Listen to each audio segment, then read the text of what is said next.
setup doesn't not set up correct. Ah, it's Friday. It's Friday. We're just gonna take it easy. Uh, Let me make sure I'm audible the entire time. I'm going to Omnisphere now. Turn off this keyboard, like the actual sound on it. I'm just using it as a.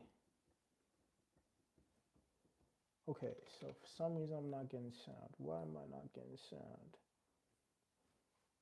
Yo, shout out. Hey, what's good? Thanks for joining, man. How you doing? Um, yeah, it's Friday, so you know, I don't got work in the AM, so I'm just. Oof, I'm about to cook up. That's crazy. That's kind of shocking. Voice sounding a little low. No, thank you for that feedback. How about now? Can you hear me? I'm gonna be going in and out. Let me know if that sounds better. Um, but I'm likely gonna go in and out as I'm recording samples in here, or I might just let me see what I got in here. Can you hear me? Let me know if you hear me better. Doing well. Plus my iPad flew off my car and I can't find it. Dang, bro. Dang. All right, bet. Let's see. I could probably. So I'm going through a an audio. Let me throw a compressor on this. No, let me actually. I'm gonna put Vocal Rider like from Waves. That was a plugin I used to use. So this should like bring up the levels a little bit more. I'm gonna say sensitivity to vocal. It should sound better now. Hopefully this mic is doing what it's supposed to do. But yeah, I'm just hopefully this you can hear the actual drum machine. Can you hear the drum machine?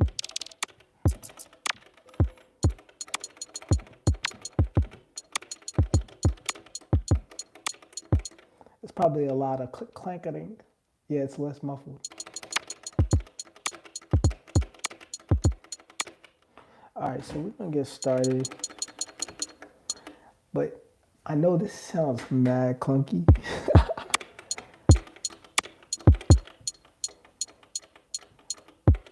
So I'm just gonna kind of program something. I need a real snare. I'm not gonna be using this soft thing today. I'm gonna be using an actual snare. I need to find, there's some snares. Um,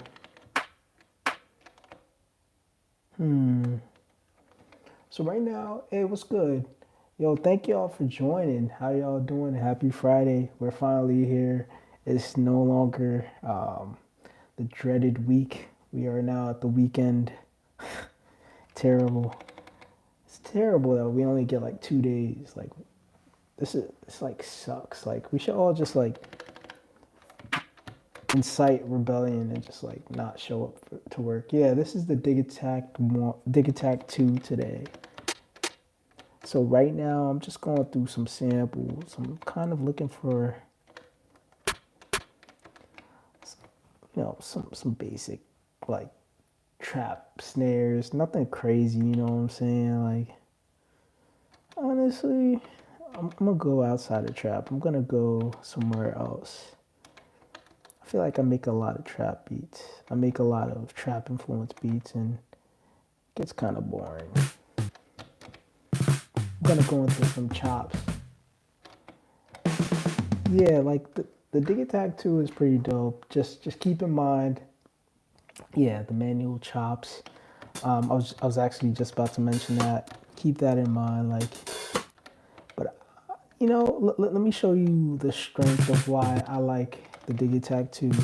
So I'm gonna find like an example because I like to emphasize its strengths, Although you don't get the manual chops, I understand that, but like there's something about your ability to generate interesting grooves off of this that you normally wouldn't have come up with. Like, I really want to emphasize that. Like, so it's like a box of surprises. I mean, I know sometimes we like with this project or with this process, some people like, again, I emphasize like some people like a more deterministic approach, a more direct, like you know what you're gonna get out of it every time. I kind of look at this like with an open mind, right? So like with its limitations, what what yeah, the random stuff, right? The randomization, right? Like I think randomization, aka chaos, it allows you to go places that you haven't gone before. So honestly, like, you know, and I don't even really go that crazy far out there. Like, you know, getting crazy with the parameter locks. I mean, I could absolutely do that, but like, I'm trying to get placed, but I'm also trying to like, if I ever get placed and like, if I ever get like my stuff in like records and stuff like that, I do want to be a part of that, pushing the bounds and like introducing some level of random spontaneity. You know what I'm saying? Um, okay, you know what? I'm just gonna take this J Dilla kit. I don't know where I got it from. Could have been Splice. I'm just gonna take just a bunch of samples from here. I'm just gonna load this in. Let's put this in because I've been filling up this project, the different kits. That's another thing about Digitech too. Like you can organize your samples and stuff like that. If you could only have one, which one would I choose? That's kind of oh, that's pretty easy. The Octatrack, and I know that's not really like the Digitech versus Digatone versus Syntac, but if you look at my YouTube channel from like um 2020, 2021, up until I would say early 2023, everything I was making was on the Octatrack. It's a much slower process. It takes some time to um, get something out of that box. But the reason why I would pick the Octatrack is because with the Octatrack, you can control other things. You can kind of use the Octatrack in a way that you want to use it versus, you know, being stuck with the sampler. Well, I'm not saying you're stuck with the sampler, but you only have a sampler with the sequencer and, you know, obviously the great features that this comes with, or you only have a Digatone where you have the sounds that are built within it, you know, 16 note polyphony, 128 steps, great stuff, all these filters and stuff like that. But really, you're getting an FM synthesizer with a sequencer, a groove box. It's a drum machine now, um, Octatrack, because the Octatrack, it can do some synthy stuff, especially when you get into LFOs and you start playing with like rate and repeating samples. You can get into like I guess the term is subtractive synthesis lane with the Octatrack where you can make things sound synthy, but um, it's also a mixer. It's also it's a drum machine. It's a groove box. I guess a drum machine and groove box are they the same thing? Maybe. Um, but it's a really deep, like a really deep box. Like the Octatrack is really what triggered my whole like. And my first box was the Digatone like the Digitone one. But the only reason why I got the Digitone was I only wanted I wanted the Octatrack, but like I just heard that all these rumors online, like, oh, it's mad hard to learn. Like, you get, no, it's not. It's not hard to learn. I mean, it takes you a couple months, like any instrument, to like get used to. It's not immediate. Like you just open it up. Like it's not necessarily immediate. You just have to learn the operating system. Just have to develop like a muscle memory. But it's not hard. If I could start over, I would have gotten Octatrack over Digitac.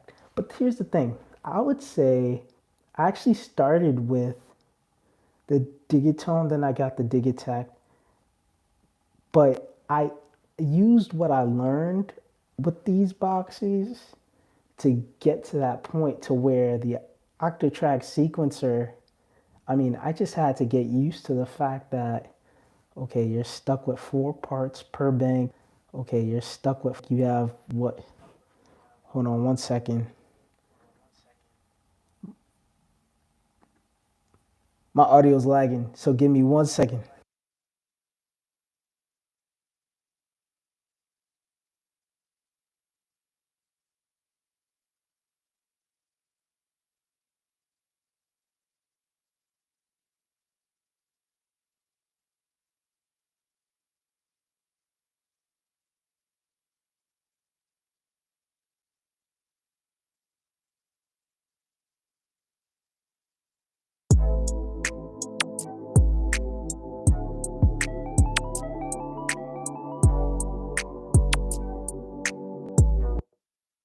Let's see.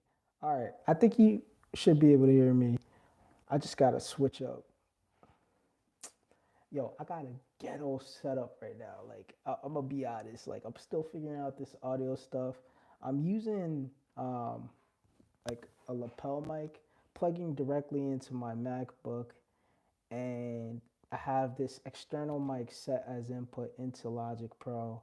And how I'm going about getting my vocals, and my voice might be low here. I'm gonna turn myself up. Let me actually I'm adding um, Waves Vocal Writer so I can bring up the levels. So you should hear my voice come up a little bit more. Just gonna make sure I'm not peaking. But this is really ghetto setup. Yo, this is pretty bad. I didn't, funny thing, I didn't know you could use the headphone jack on your MacBook or any other laptop as like a TRRS in. So you could just use that to input your vocals. And, for full transparency, I have my laptop connected to my Digitone via USB. Then I'm doing audio out of my laptop into my Digitact, which in turn has a left and right out stereo out to an iRig. So therefore, you're hearing USB audio through my.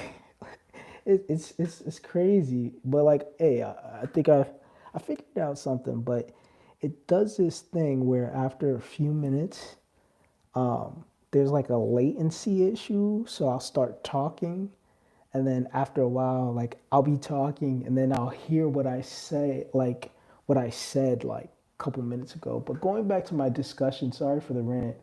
Let me just scroll through a couple of these comments. I'm over here squeezing all I can out of a model. Actually, let me start over. Let me go back up.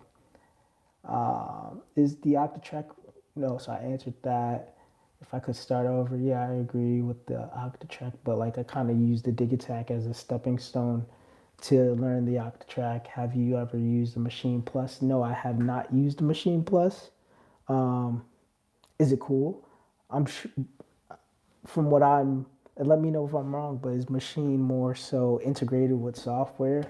Um, if so, um, I've kind of committed to like outside of like cheating with like Omnisphere because hey, I got Omnisphere and Keyscape before I got into this world.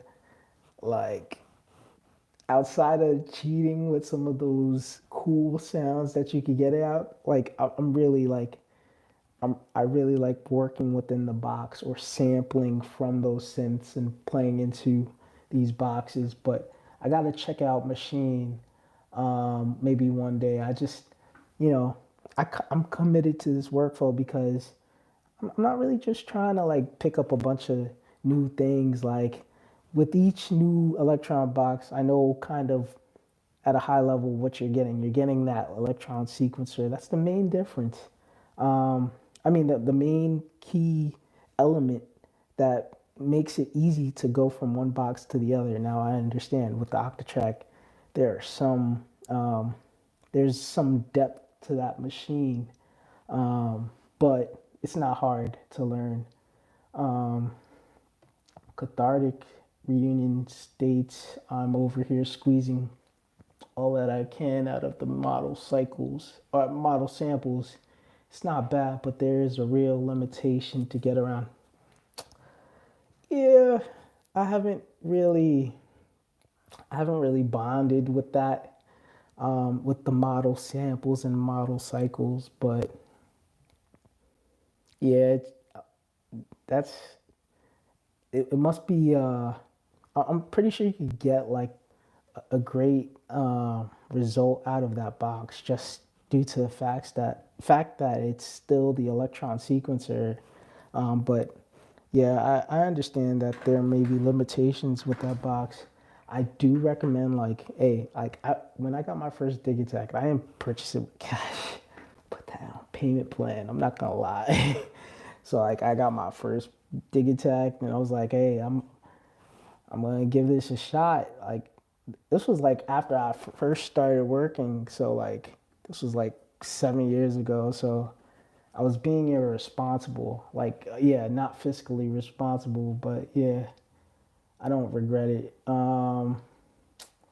Let's see. Yeah, I want one, but the size of the new devices is better. Um, yeah, I would agree with that. And a limitation with the Octatrack, you don't have overbridge. You don't have that ease of audio over USB. So that's always a limitation, especially for how I like to work. You know, integrating certain synth sounds from software. So I always would have to plug in. Um, I don't have it on my I don't have it on my desk right now. Actually, I have it on my piano. I this is back when I was working on the Octatrack, this is how I would get intricate melodies into the Octatrack. I would just play them in the DAW and then record them into the Octatrack. Now, limitations there, right? But hey, I made it work. Omnisphere, Trillion, Keyscape, yes, yes, yes. Like Omnisphere, oh my goodness. Like my first introduction was Keyscape to the Spectrasonic world, like, but man, it's changed my life. Honestly, I wouldn't be like I don't know where I would be without, because before Omnisphere, I was dabbling with. I think somebody actually let me borrow their native instruments, like stuff for some time for a time period, but that became limiting. I had Massive. It was okay. I think Massive is FM. I didn't know anything about sound design, so I was just grabbing a preset. Like I wasn't in there sound designing like I'm now. Like now I know kind of what I'm doing, but like when I was on the screen and doing, I was just picking a preset. If it sounded good, cool. I did not know what amp envelope was. Like I didn't know. Like I was like, oh, let me mess with the cutoff. Okay, it sounds cool. I kind of was going into it blind. Like for the first 6, 7 years of me producing, I was producing blind. Like I didn't know what I was doing. I was just relying on the fact that I knew how to play chords. But getting into these boxes kind of forces you to, okay, you got to know what you're doing if you want to get something decent out of these boxes. But yeah, Omnisphere, Trillions, Keyscape, 100% my favorites. I like the fact that you can integrate your Keyscape sounds into Omnisphere, so I don't really even need to leave Omnisphere. I could just go to the keyboard section and all those Keyscape presets are there. Like it makes really nice. Like let me see. Supposedly I have it loaded. And I really like the keyscape sound. Like it really sounds nice. Not really. It still doesn't. It still doesn't match up with the motif though. If I had a dream keyboard with dream piano sounds, it was the Yamaha motif ESX, ES7, XS7. The XF was like just the XS, just with XS. But yo, like if I could have a motif, I'd still get that. Like it's just expensive. Like a EX XF today is still $2,000. So like I feel like it's always gonna be motif and like keyscape. Keyscape. Maybe there's something between. Oh, acoustic piano, like grand piano, because like you can't top the real thing. Acoustic grand piano. Then it's like motif, and then it's like keyscape. Unless someone disagrees, and then maybe there's like a Roland keyboard up there. Or, I don't know, but like in terms of like piano sounds, yeah, the Yamaha motif. It's warm. Um, it feels it's such a warm sound. Even the way it feels, the key bed, if that's the term, it just feels amazing. Like there's something to. It's weird. Like if I played on a cheap digital piano, I won't hit the same chords like psychologically. Like I just won't be as motivated to like on a motif. It's almost like it's the sound makes you wanna just like, whoa, I'm a do something different, and it just sounds fire. Like I don't know, but going back to Omnisphere. I mean, here we go. My voice is starting to lag. I think it's because I'm trying to load Keyscape right now. Give me a second. Let me see. Let's see.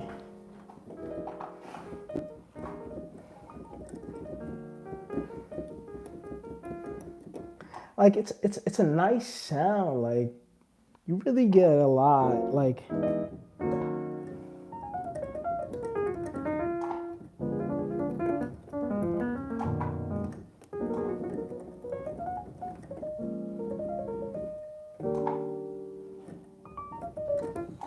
oh my, yo, I think I pulled out my keyboard pedal. So I was like pressing down on the pedal. I was like, yo, why isn't this working? Yo, everything is janky. Like I'm telling you, I gotta work on this setup because like the latency is driving me nuts. It sounds like I'm lagging, or it could be the compression that I'm sending this through. I had to turn myself down right quick. Give me a second. Let me see. You should be able to hear me. Man, this is painful to deal with Computers is doing too much. Yamaha pianos are amazing sound. Yeah, yeah. Computer is doing too much. Oh yeah, that could be it, right? I don't have that many applications open. Um, Let me see. Can we get Electron to at least add zero cross snap to Digitech box? That would be super helpful for clicks. Um, I, hmm. I think they have that on the Octatrack. I think that's present on the Octatrack, but on the Digitech, I'm not. I don't. Yeah, I don't know. They they they they probably should, but hey, I'm not. I ain't that guy. I'm just I'm just a fan.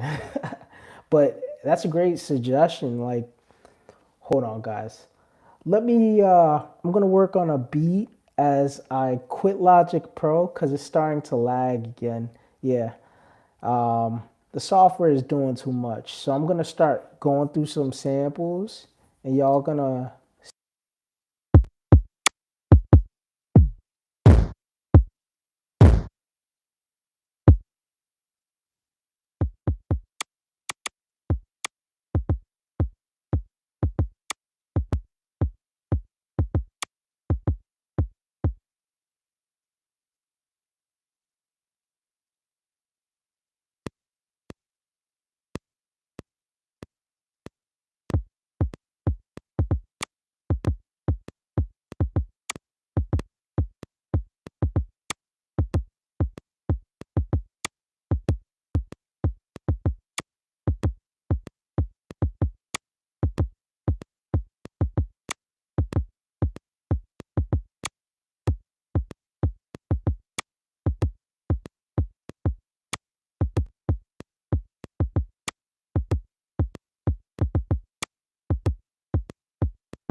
Messed up there.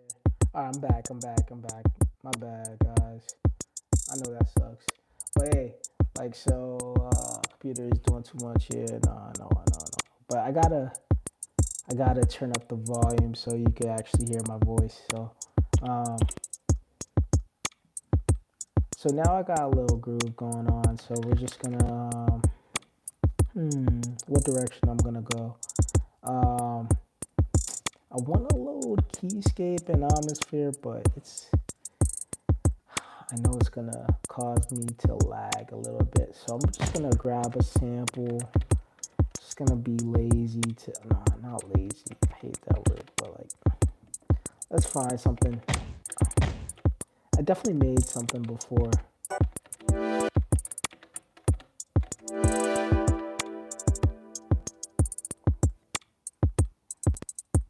Okay.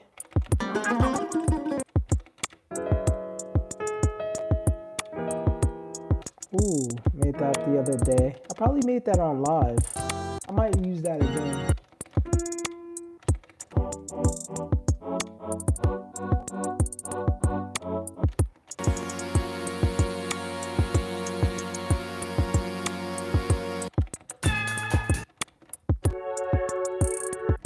kind of like that. Hold on. That's nice. We're just gonna. Ooh, that's nice. I'm just gonna load some random samples in. Let's see. So we got this odd groove. I don't know. I'm just gonna keep going with it because who knows? Maybe it might work. It might work. I'm not gonna try to be too. I'm not gonna be too picky.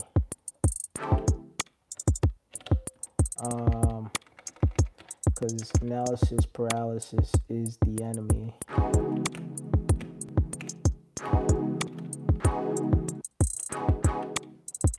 Alright, so actually I'm gonna go to one shot.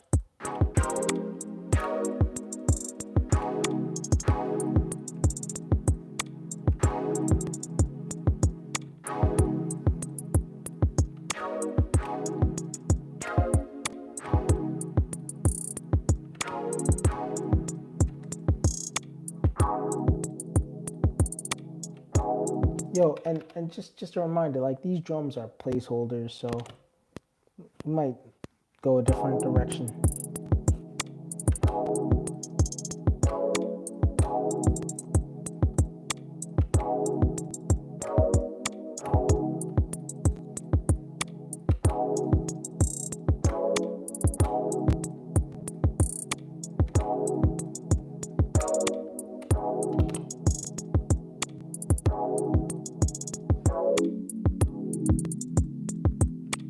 I like that filter. I've been playing around with the filter a lot. It creates like a swelling of.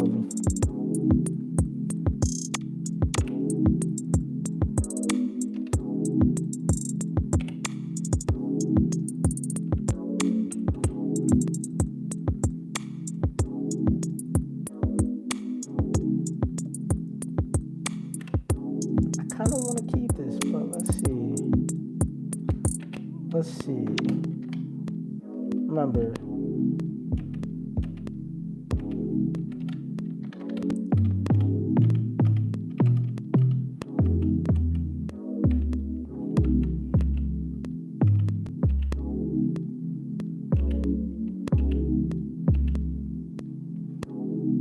Okay.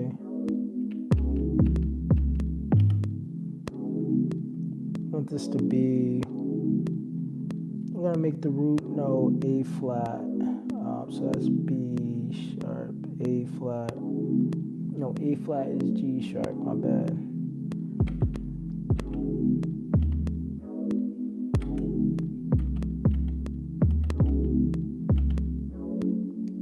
That's not really translating. I need this to be G sharp. Come on, bro.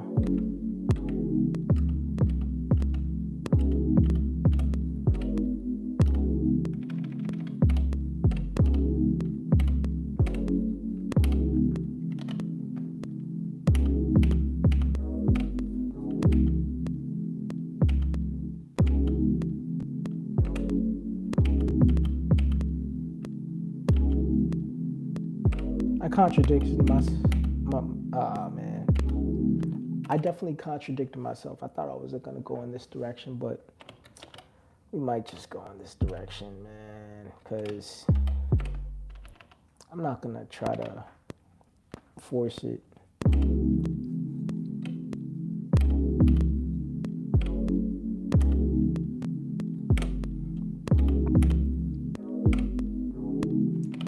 I'm not gonna even record that second take.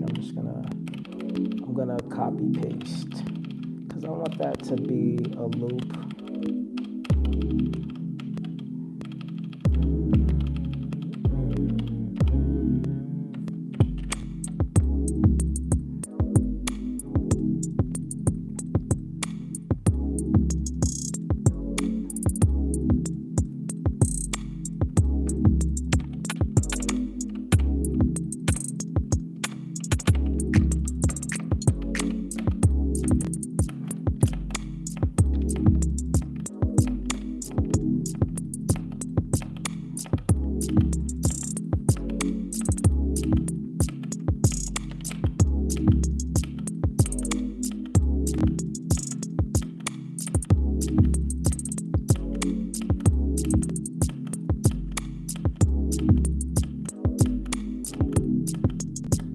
kind of like, yo, I started to go brain dead right quick. Yo, when I'm like playing, it's hard to like think and talk, like, or I mean, talk and like, but I noticed the 808 was doing something on the second go around, and I actually like it. It's like going down. Maybe I did that by accident, but it works out.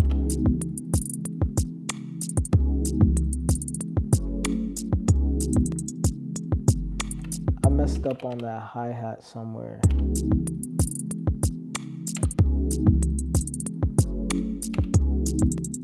Yeah, it's like that should not be there, so we're just gonna.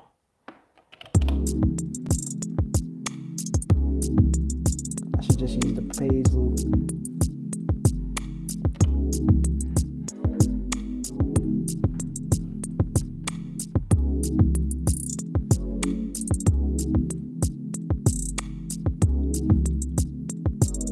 All right, so that's a good warm up. So now let's go to a different, let's go to a different set of drums, because I could obviously evolve that, but let's go somewhere else.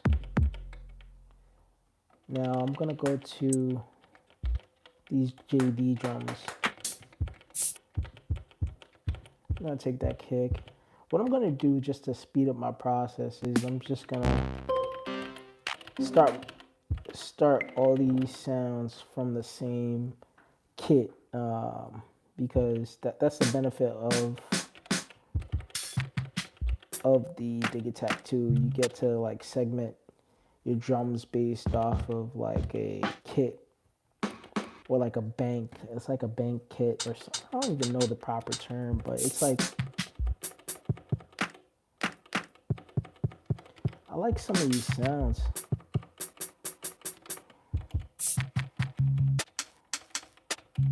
Ooh, I like that snare. I like the very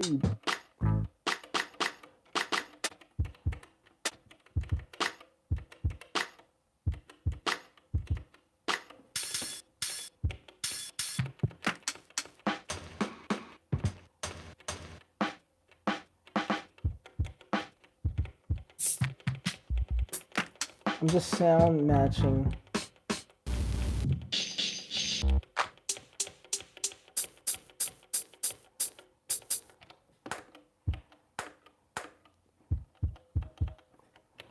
Man, I'm gonna just take all these kit sounds and just gonna do all Dilla sounds.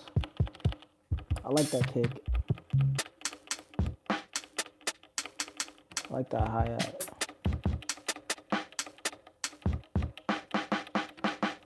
I'm just seeing what works. Ooh, I like that.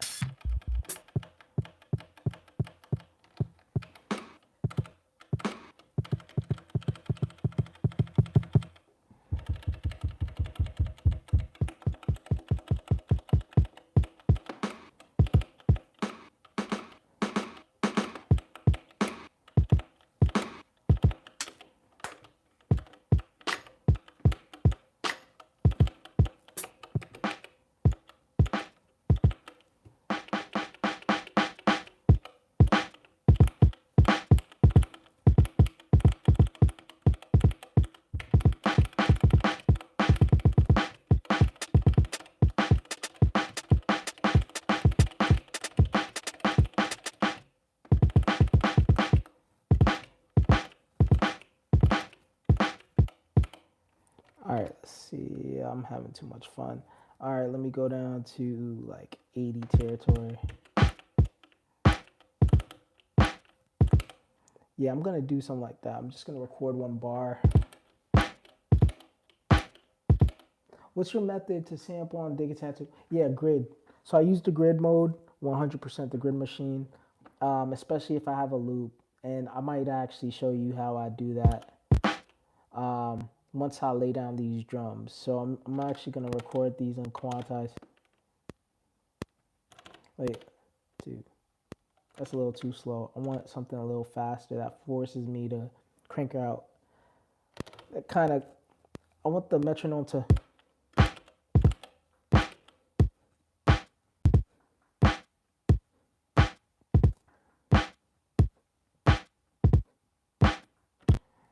I need this to be,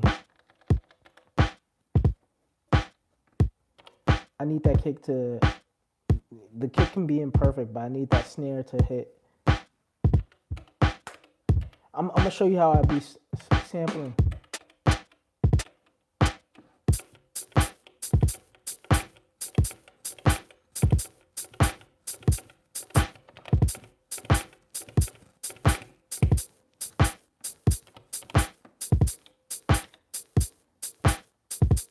Oh no, let me keep this computer on, because like sometimes this, and if you don't have a loop, if I don't have a loop, okay, so if I don't have a loop, right, what I might do is, well, not necessarily a loop, like I might do this with like a sample. So if I'm using, if I'm gonna, okay, so let me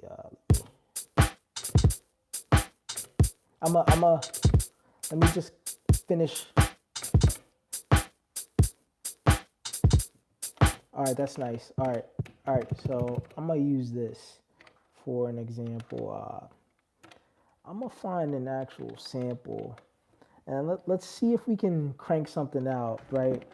I'll show you my method. Like, I'm gonna get a sample for real. Like, and then I'll probably have to get rid of the sample if I want to use this pocket, because I like this pocket a lot. It's a, yeah, and I'm not even throwing no swing on it. Like, like you just kind of just try to just, I would say that the snare always gotta land on the 5 and 13. Maybe the kick gotta slightly, the first kick gotta kind of be on the 1.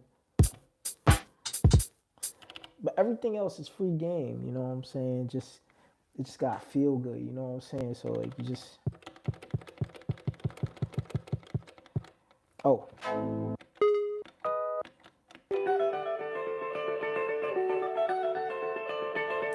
Oh, I got that from Instagram. There's this amazing couple kids on from I'm not sure what country they're in, but it's a country in Africa, and they be playing guitar. He goes by Elijah Solo. Check him out on Instagram. Amazing, amazing skills on the guitar. I'm actually, I don't want to sample him just yet. Like, I'm gonna play that back though. Oh, okay. Let me see. Look, look. All credit to Elijah Solo. I sampled this from Instagram, man. Full transparency. Like, don't. Hey, I sample everything. So let's see. Let's try this. So I'm gonna put this in grid mode. If it works, it works. If it doesn't, cool. Let me just first check how long the sample runs for.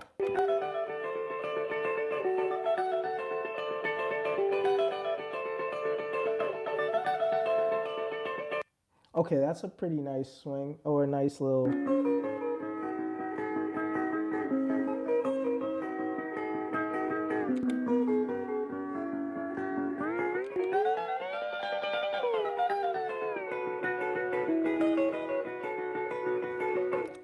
I don't know if I want to use it here, but I'm just gonna see where this goes. Going back to grid mode. I'm gonna maybe, let me go back. I have to count this out. I think 1, 2, 2, 2, 3, 4. 1, 2. Let me do 1, 2, 3, 4. 1, 2, 3, 4. 1, 2, 3, 4. 1, 2, 3, 4. That's about 16 grids, chops. Like that's about 16 beats. So if I do the linear locks right on that, it's not gonna exactly line up because the 1 was slightly off. But so this is actually not a great example. So we're gonna go back to our samples. I'm gonna find another sample that may or may not work. But I'm gonna. My goal is to show you like you can get a nice groove with the grid mode. It just takes a little bit of finagling, and I mean, I wouldn't be surprised if it comes later, like the manual chopping, or if not the manual chopping, the slicing. But let's see. Mm, let me go down here. I need to find.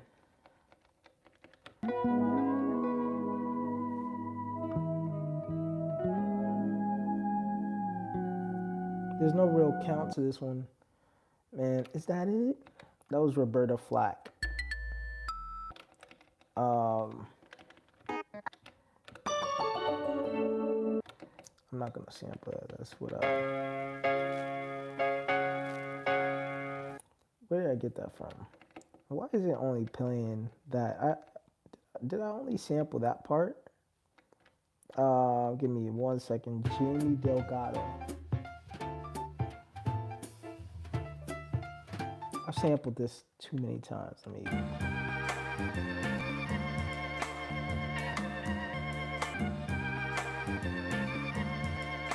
I've sampled this before too, but it's very nice. Let me.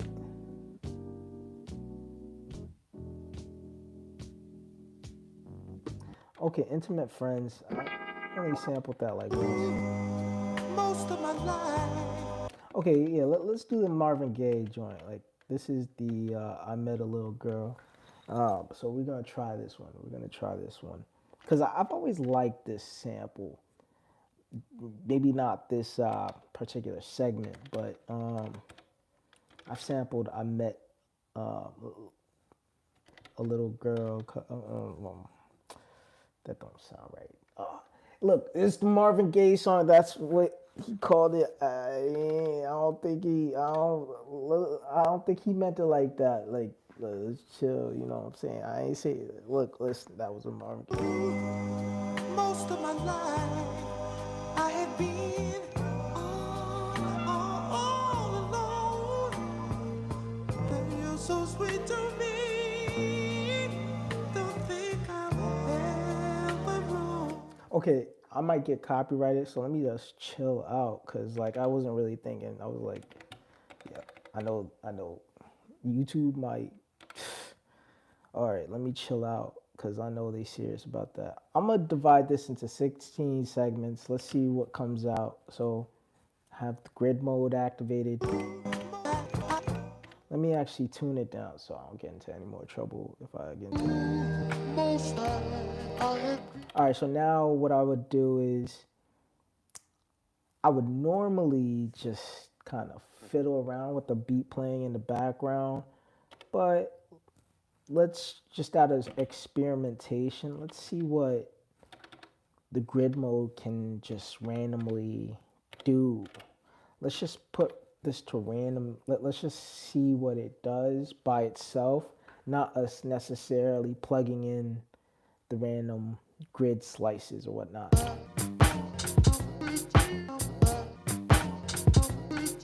Okay, so I feel like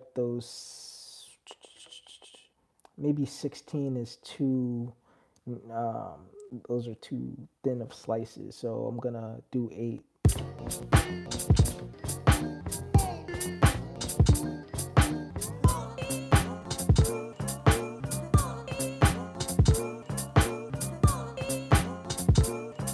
Hold on, why does it sound like that?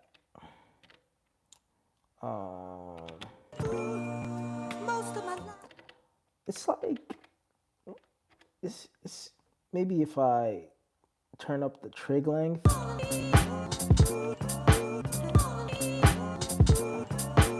All right, so I'm not gonna do 8. I'm gonna do 4. Let's see.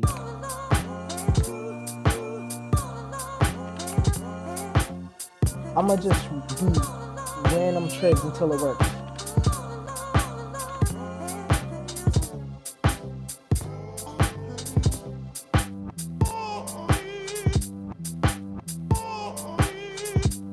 Okay. Yeah, like when I click yes on grid mode, So I could plug in the sequencer. I'm just gonna put in I just put in 4 trigs into the sequencer. When I hit yes, it says create random locks. So it'll randomly take random slices and assign them to these trigs. So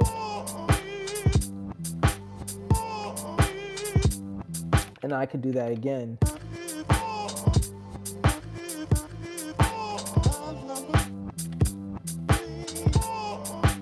I can make it do something different each time.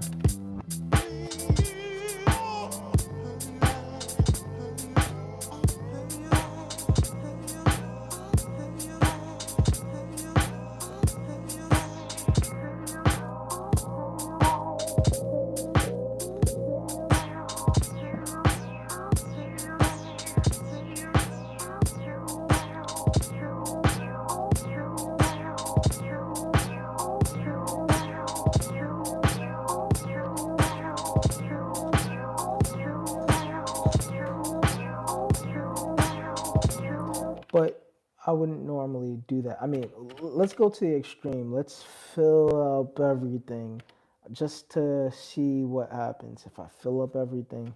Let's go super extreme with it because before I do my normal method, I'm gonna have it do 16 grids. So this may not sound good, right? This is just random.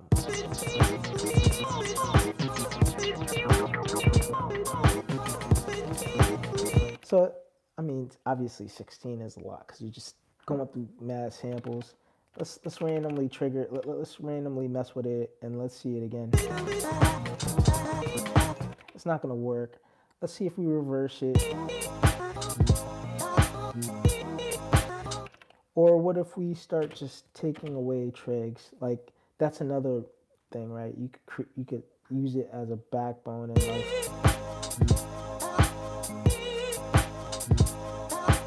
So you can get really creative. Like this is like a idea generator. Like you don't come to this box with necessary. Like you can absolutely come to it with an idea and in terms of the idea how exactly you want it to sound. But I think of it more of as an idea generator. So you just kind of come to it and it's like okay, like spit out some idea and what is the probability of some other person coming up with this on an MPC? Not high because um, them taking the exact same sample and slicing it that many times and plugging in or playing the samples in this randomized sequence, the chances of that is like low. The probability of achieving this outcome is low because it's randomized. So when what you get out of these boxes are a novel approach. It's novel or it's unique. It's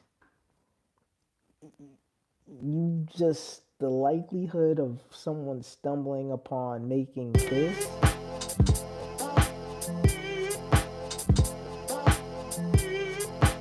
exactly like that is kind of it's not now I tend to like to treat this like an MPC when it comes to like sampling. You said I actually made that first. Nope, too much Zaza. Oh man, that's funny. Um, let me. So I personally like, you know, getting a feel for the beat. So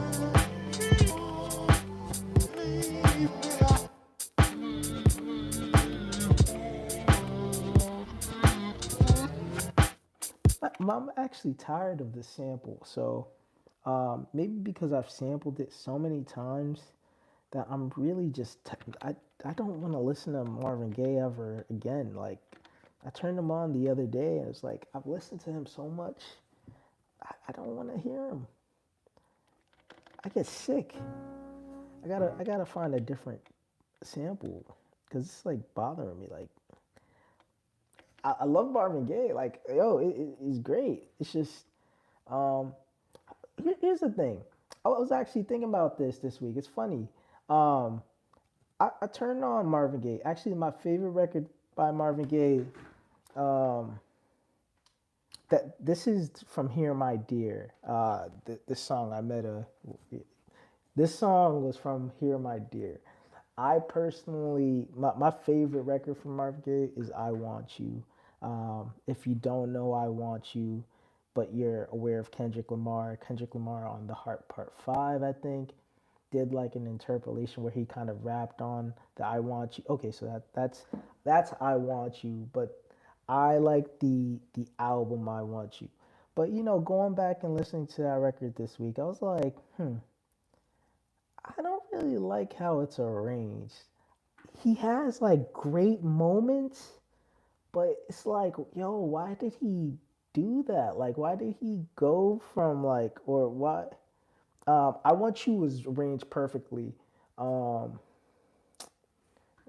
let's see. I need me some Rallies. Baconzilla burger from Rallies. What is Rallies? What region is that? I'm from New York. I don't. What is Rallies? What? I've never heard of that.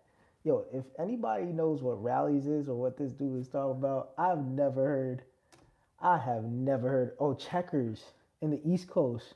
Oh yeah, Checkers is fire. You got the seasoned fries. Like, I mean, I've had Checkers in a while because I'm trying to be on like this healthy wave. I'm 30 now, so like I'm trying to take care of myself a little bit. You know what I'm saying? Like I used to go crazy. Like you know what I'm saying? Like they call it rallies in the West. What? Wait, is it rally? Is it rallies or is it Checkers? What? Yo, is it like a different word? Yo, I swear, like every different region is like a different portal. Like y'all just like in a different world. We in different worlds. Like look it up. Same what? Nah, hold on. I never heard this. Rallies. What the freak? Nah, hold on. I never heard of this. Rallies. What the freak? I can't even. Rallies. Whoa. Checkers and rallies. But why?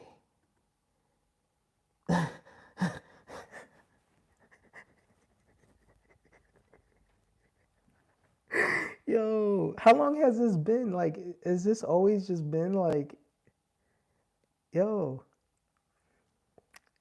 yo, this is a conspiracy, bro. Like, there's a conspiracy here. I don't know what the conspiracy is, but there's something there. Like, wow, rallies. Like, what is a rallies? I never heard of no rallies. Like, the freak backshots to the half Japanese half. Oh my gosh, what? Yo, this dude is wild. Yo, it's crazy to a rallies. Whoa, like, yo. So do they got the same menu, or is it like? Because like one thing I used to like from Checkers, I think they used to have like this. Oh, I guess the fries are the same. Yeah, it's the same. Wow, wow. I know nothing. Like I really know nothing. Yo, there's too much Zod. No, there's mad Zod just everywhere. Just this entire. I don't even know. I don't even know anymore. You blew my mind. Like I'm just like, bro. Like what? Yo, yo, are the shakes good? Like, yo, is there another like restaurant chain that does that in the West Coast? Cause I know, yo, that's different. I'm going through samples now, but like, I keep I don't want to. I do not want to sample Marvin Gaye again. Like that guy, man. Like, yo, shout out Marvin Gaye, but like, man, sad. It's just sadness. Goodness gracious, just a sad life, bro. Like, Hardee's on the East Coast. What? What's a Carl's Jr.? What is that? Like I never heard nothing like that. That's some different. That's some different. My favorite website to use. It's my favorite. What? What's your favorite website? Carl's Jr. Hardee's. Wait. Whoa. What is dudes talk? Wait. What's your favorite website to use? Wait. What? I'm confused now. Where are the beats at? I'm trying to sample, but dudes is dropping. Yeah, I'm looking for samples right now, but like dudes is dropping crazy facts in the chat, and I'm just like, yo, I'm not ready for. What is dudes talking? Yo, he's smacked. I think somebody's wild. I gotta get focused. Ooh, this might be nice. This might be nice. Can you imagine?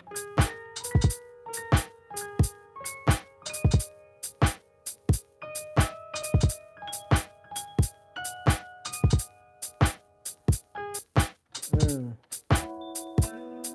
Ooh, I'm gonna sample that joint that I think Kendrick. This was one of the Teddy Pendergrass sample that was sampled by whoever produced for Kendrick on one of his diss records. But I'm just gonna completely mingle it so it's not.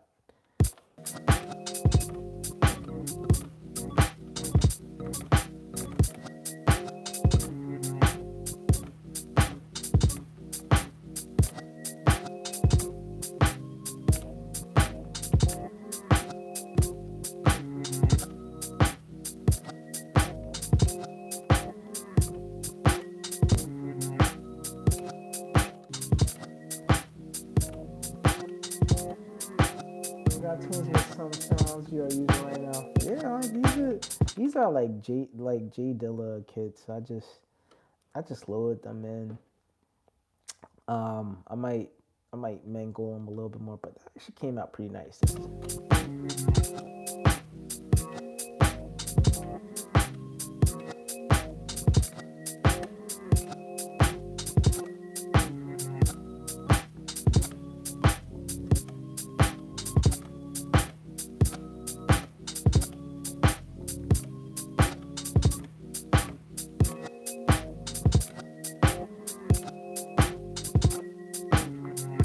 Ooh, I like this. Oh, I like that. I like that. I like that. I like that. Yeah. Yeah. Yo, thank you. I got focused again.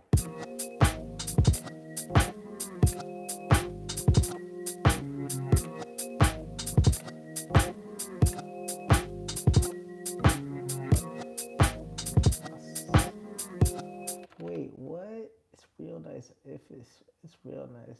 If I spell it out, it blocks it. Wait. Wait, what? It's what is y'all talking about? Yo, what website? Yo, what website? What? If you spell it out, it blocks what? Why? Yo, chill. You about to get my live reported? Like, chill, chill. I'm trying to live. Like,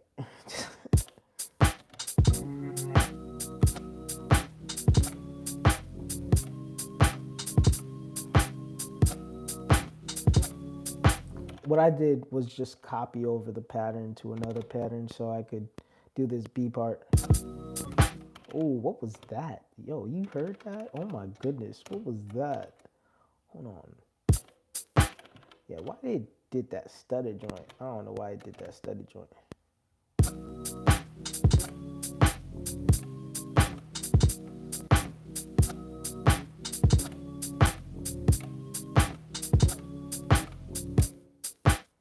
Let's see. Did that even Nope, it did not capture because this thing is wildin'. Let's see. 3, 4.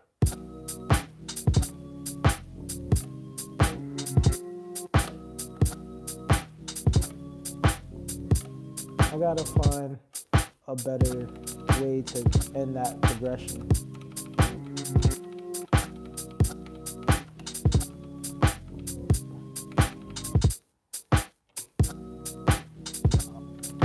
I could probably find it on the next page.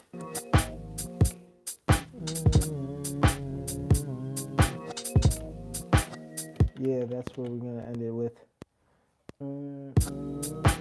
Oh my goodness. 2, 3, 4. 3, 4, 1. 4, 1.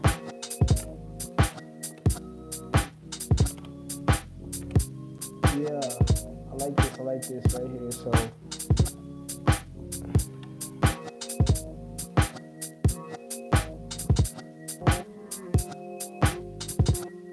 all right, so if you were here earlier in the live, like my joint was messing up because I was trying to load Omnisphere, but I'm gonna be hard headed and try to load Omnisphere.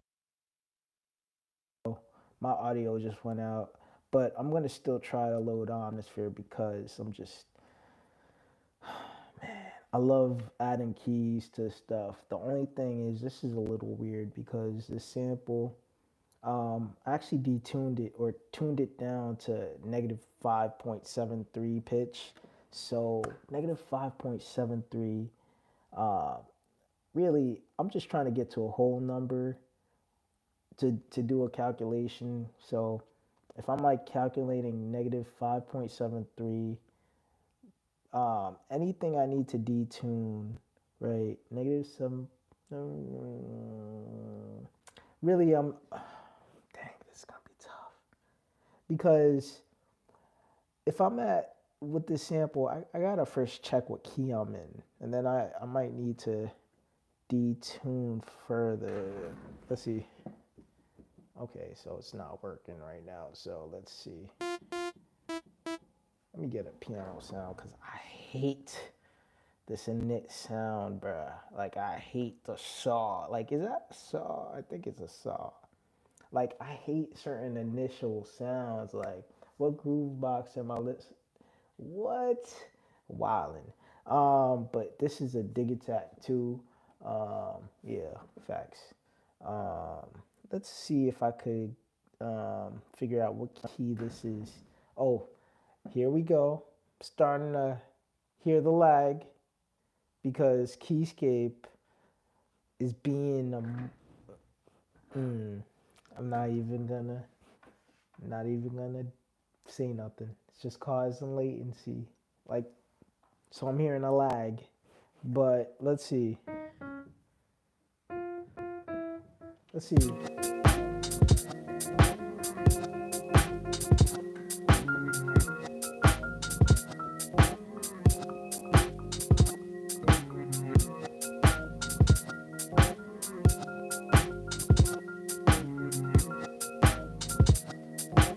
Alright, I gotta tune up.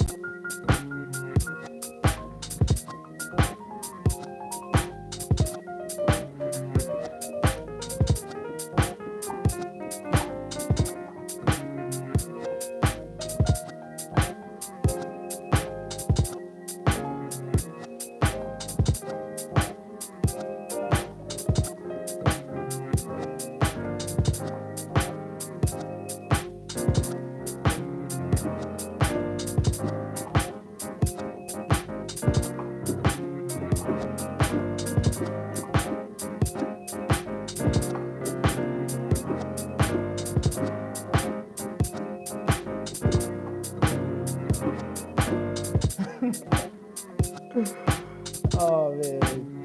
Yo, I like to do that like sort of intentional lag. Oh my goodness, my contacts are doing something so annoying. But I really love doing that like intentional lag. It's funny, like my voice is lagging and I'm trying to purposefully lag how I'm playing. So it's like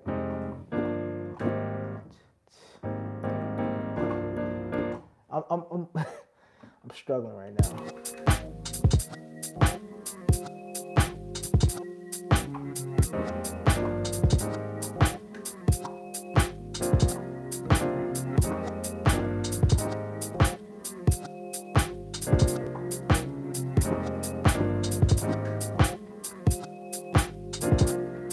All right, so let's see what the B part would sound like if I were to add keys. I might not do it on this live just to avoid further issues because I can't escape them. So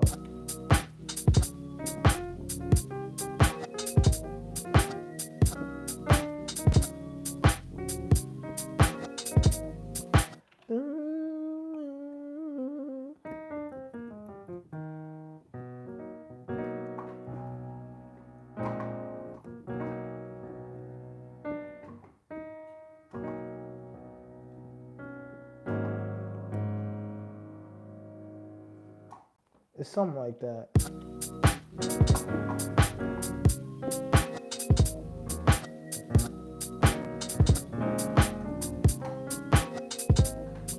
Ooh. Yo, that's something cool. Like, I've been trying to play to, Rhodes Anthology. I'm gonna check them out. Thank you.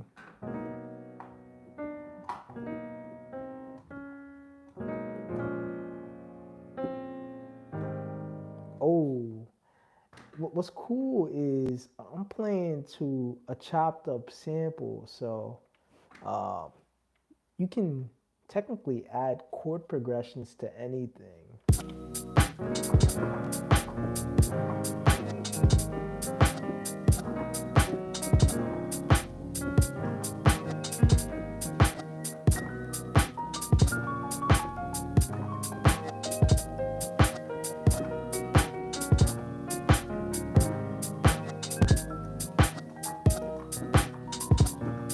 Ah, yeah.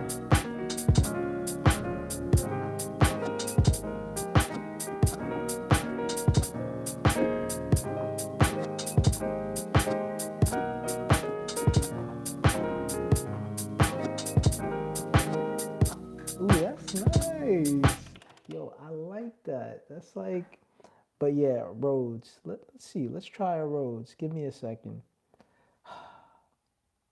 This latency is bugging me. Let me see if I can somehow change something from within. Let's see if I can modify this from within IO.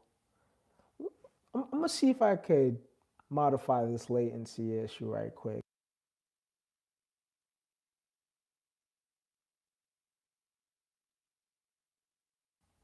Check.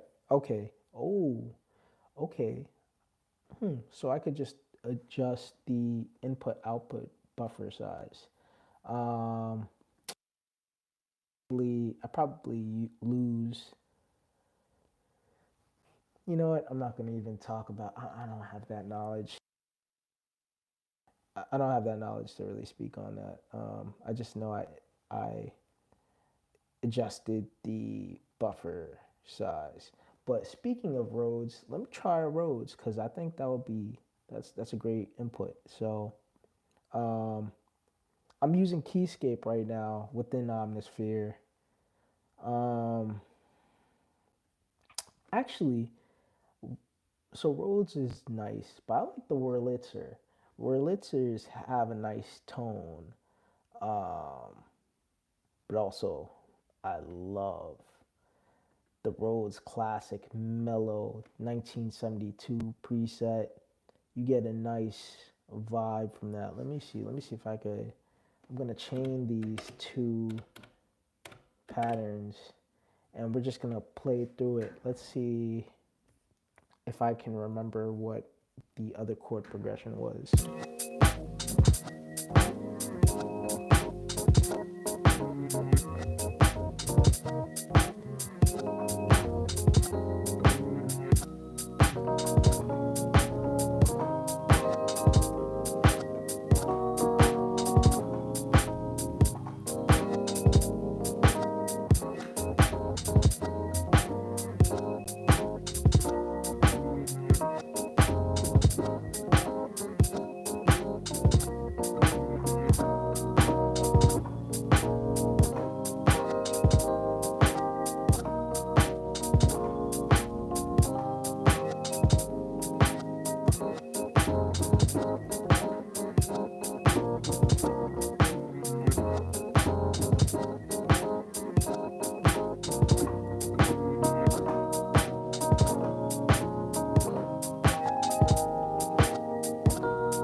Yo, that is fun. That dun, dun, dun. Like I like that. Like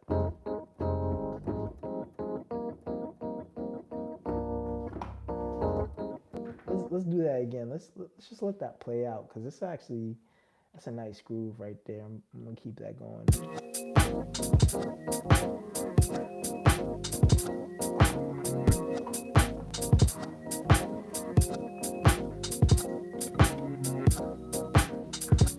I'm not gonna chain it. I'm just gonna that's a nice groove right there.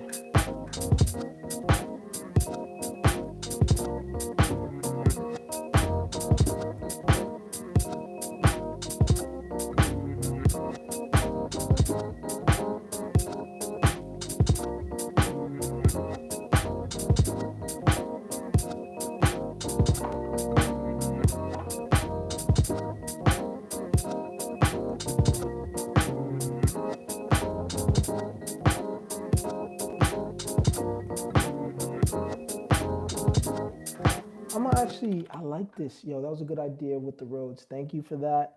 Um, the classic mellow is very nice. Yeah. Wait, let me try the classic mellow because that's in the classic mellow 1972. So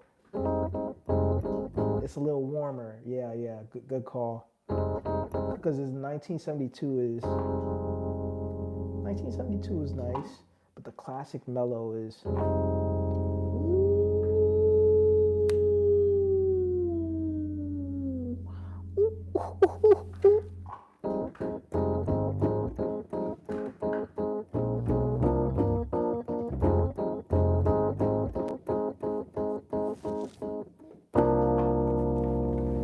Ooh, that is nice.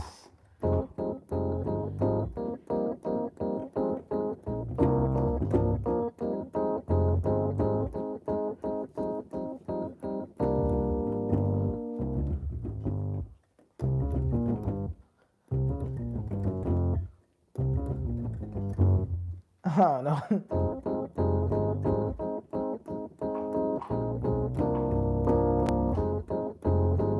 Let's see how that sounds right quick. That sounds very nice. Very good. Yeah, it feels mad nice. You know when you hit, yep.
I'm trying to.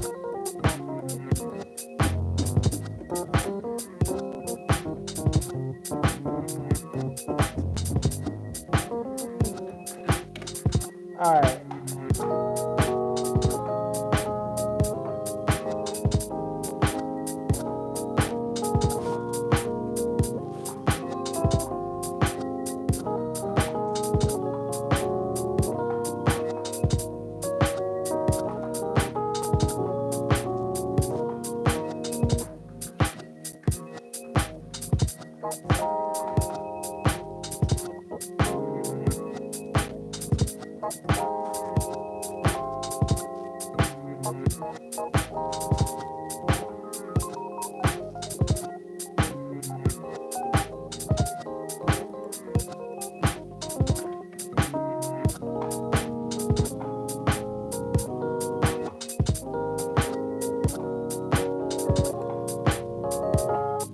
Ah man, yo, this is a nice, very nice, very nice preset.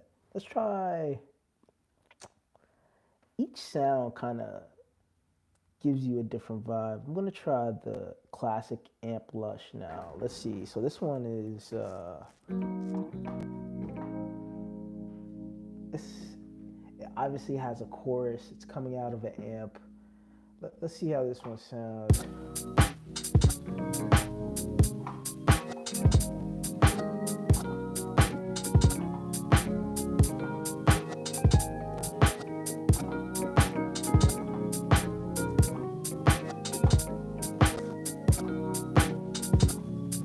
But off the bat, nah, definitely you that was the right call. The classic mellow, because what this lush chorus lacks is that roughness that you get, especially I didn't even want to take it to the top. It just it sounded like it's missing beef, like pause, but like that classic mellow Rhodes like really has that, like that. It's just enough. It's not too crazy.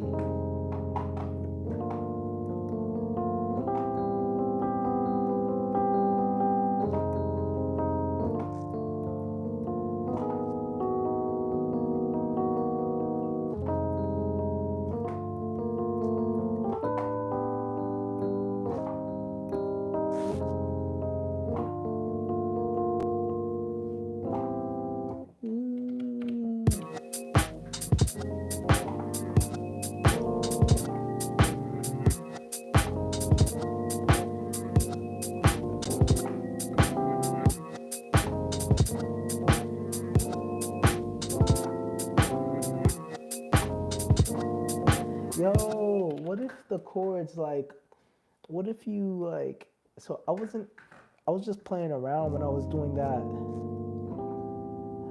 So, but it could work with this groove. It just can't, I can't really play on it. I kind of have to like ease into those chords for it to work. Like, I hope you guys can hear it. Like, it's pretty interesting.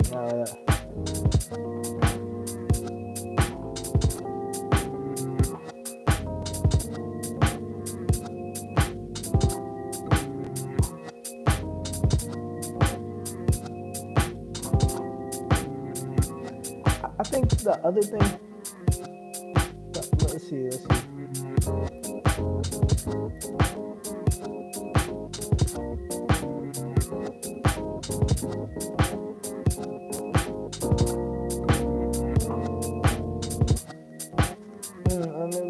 Let me see. Let me see if I can.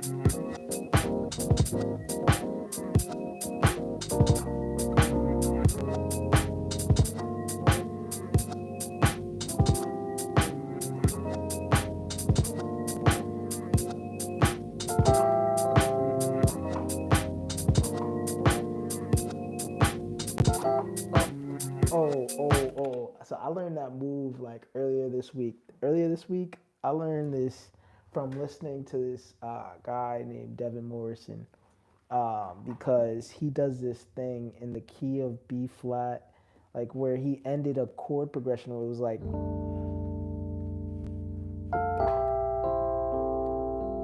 So I noticed in this chord progression, I'm kind of not doing exactly the same thing. It's not even the same chord, but I'm like, there's like the essence of a C chord. It's like well, it's really an A minor seventh, but it sounds very major. So it sounds closer, like it has A on the bottom, but it sounds much closer to like a C major seventh than an A minor seventh. I mean, obviously A is the relative and I don't know what I'm talking about. But A is like the relative minor to C. So, um, but so what I'm doing here now, I'm thinking I'm gonna alternate. So I'm gonna have like,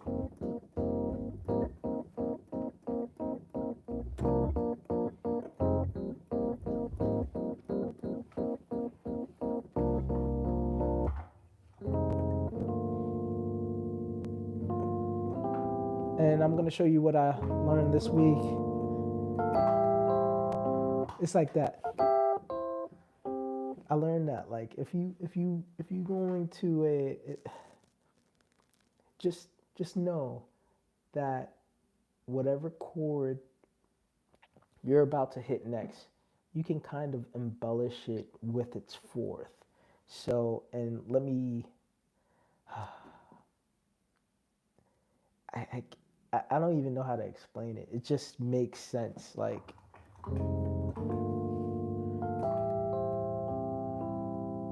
and then I might, ooh,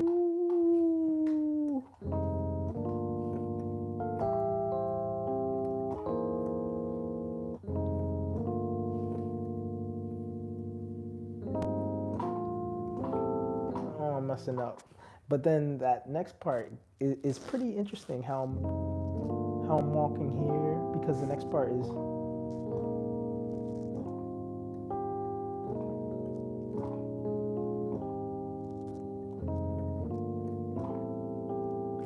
man, it's just an adventure. I would say like chords. It's an adventure. It's always a pleasure to be able to learn new chords and play around with different contexts. Like I could do this for hours, and you're probably like, "Oh my gosh, this is like, he keeps stopping the beat." But like, I'm just like in awe. Like, there's so many different ways you can like fit chords in with a groove, and it's just so intriguing. Um, Yo, once again, shout out to that road, that call on the Rhodes. The Rhodes is 100% necessary for this groove. I gotta I gotta hear this again. This is just a nice. It's such a nice feel. Um, I'm really having fun here. Like I could do this for hours, just sitting and analyzing and listening. I don't even get it recorded sometimes. I'm just like, how does it work? Like,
all right, I gotta, yeah, yeah, I have to grab the sections that I love, right? Sometimes it's the hardest decision to find it. Like, I need to be recording this. Sprinkle some roads on it, and it's an instant classic. I totally agree with that. Are you playing a Yes, this is the RD88, but I'm not using the onboard sounds. I'm using the keyscape. You're right. I should be recording this. Let me record this. Um, the There's just so many different directions I could go with this. This is like the analysis paralysis, but I'm not even gonna think about it too much. Let me go ahead and see what's available. I already know what I'm gonna record there, but dang, bro, this is fun. I'm just gonna I'm just gonna record it. Let me just find. Um, I'm gonna record it into track 3. So what I'm gonna do is I gotta go on mute because it's gonna pick up my voice if I. I'm just gonna mute myself and I'm gonna record a take. I'm gonna record a take with my original. I'm gonna just do that for like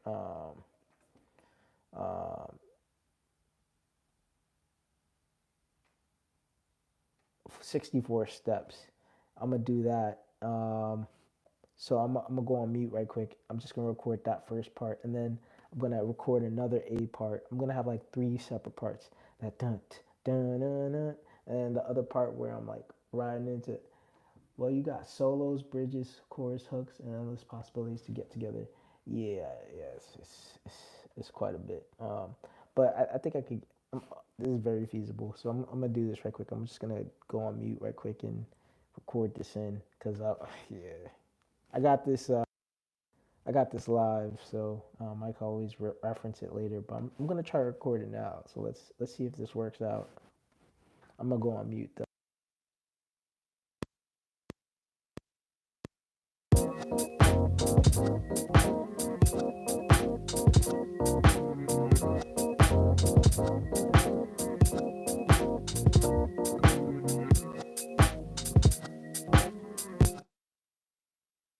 Let me know how that sounds. So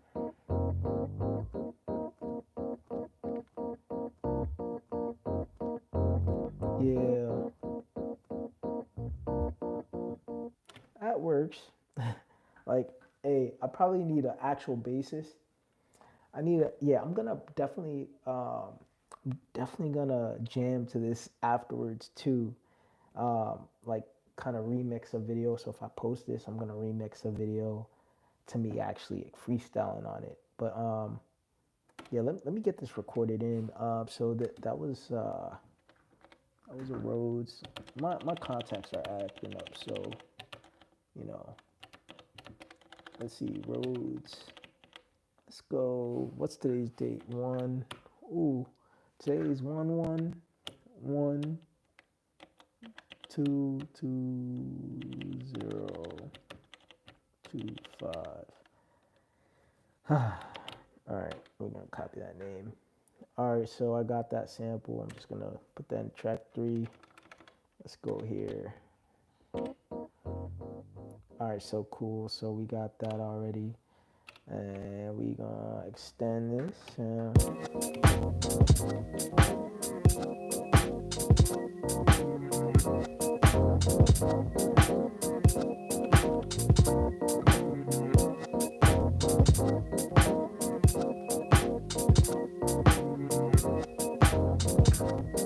All right, so I kind of bass key preset.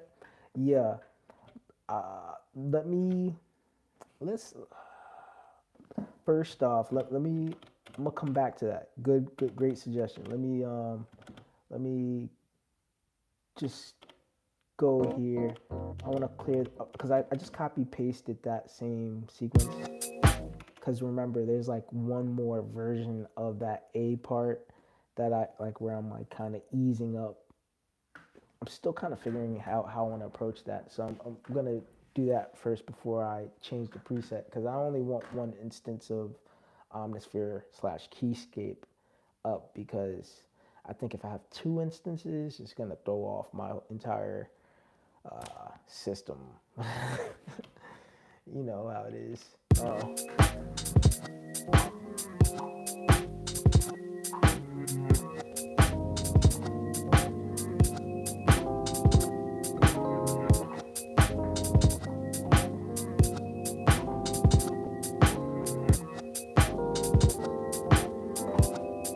Okay, that's too much.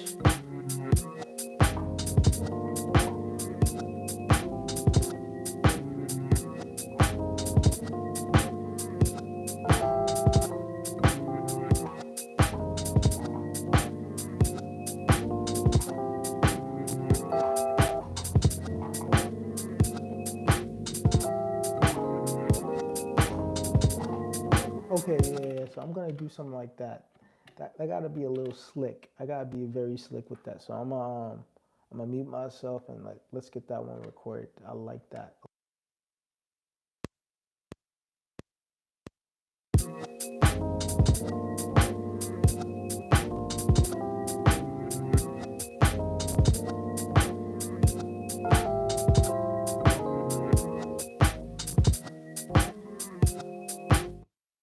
That might have came out. All right, let's see.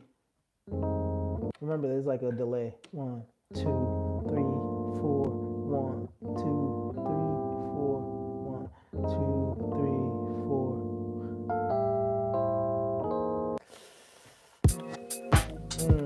4. Let's see if I could.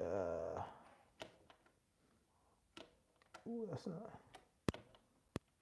Oh, did I do that? Oh shoot, did I? Ah, damn. Let me see. Let me copy paste. I think I cleared the pattern. Darn. Let me make sure I save this. Let me make sure I save this project. Almost lost everything. But you know how it is. Like you gotta be 100% on it. You cannot be lacking when you come to this machine. You have to drink a cup of coffee and be focused. You can't be on no other, time. Like, all right, let me just. I have this. I don't think that take went well. 1, 2, 3, 4. 1, 2, 3, 4. 1, 2, 3, 4. 1, 2, 3, 4. No, that might work. And the slight off timing might be masked by all the other elements. So I really don't care. Like as long as it's not too roughly off, I could deal with it. I'm very much, laissez-faire with the approach, man. Like I can't be spending too much time. So that's a nice second version of that. And I still have to edit the drums. I haven't really edited the drums, but now, honestly, there might not be much to edit, like outside of the sound of the drums. Like I like the swing. I'm gonna save this Rhodes, save that there. So let's see how that sounds here. Excuse me.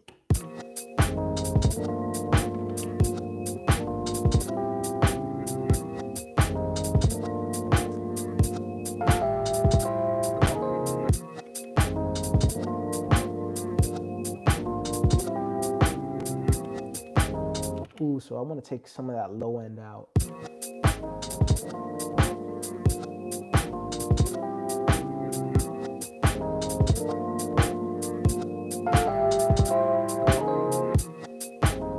I might pan it.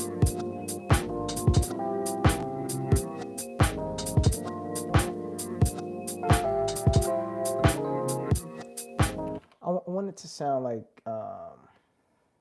let me turn this down because I know I'm peaking a little bit. All right, so now we got the bass preset. Before I do the bass preset, I do need to record the B part. I still haven't recorded the B part, so it's like.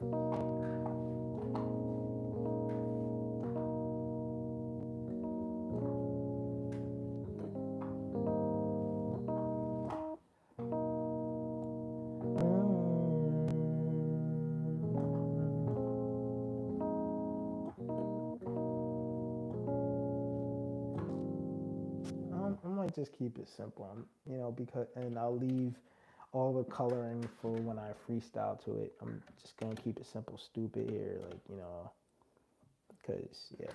So 2, 3. Oh, I gotta mute myself.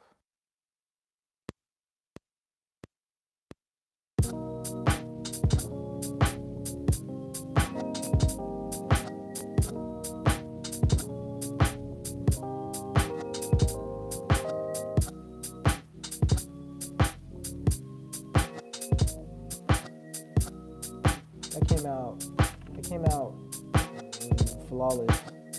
At least my perception of it, it felt fine. So I'm not even gonna question it. I'm just gonna go. All right, so.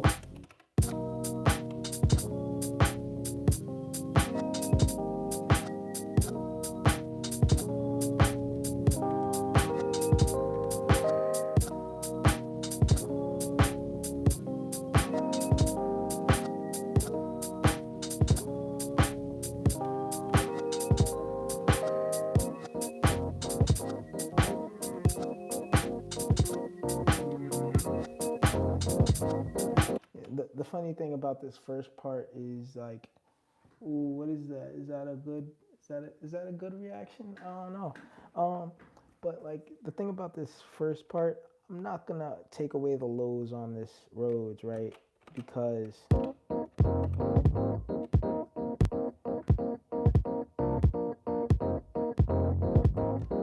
we just listen to how off the kick is, and I like it. But wait, hold on. I might need to take away some low end, but I didn't really want to take too much low end from this. I want this kick to hit a little bit harder.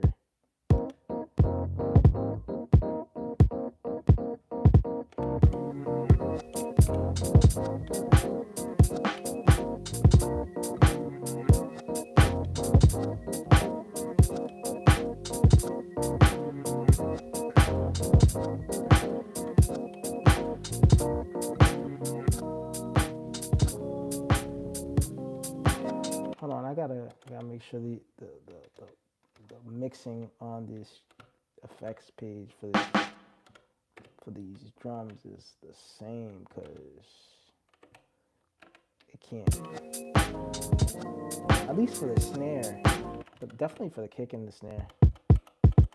That's a see like this has a nice. I gotta turn it down though. It's starting to clip a little bit, so my fault, guys. If you hear it clipping, my bad. But we gotta get the kick right. The kick gotta punch, like, you know what I'm saying, like deck you in the face, man. We not. This is violence. This is straight. We only for the violence. We do not. There's no peace here. Nah, hold on. Let me also copy this page. Let me do this here.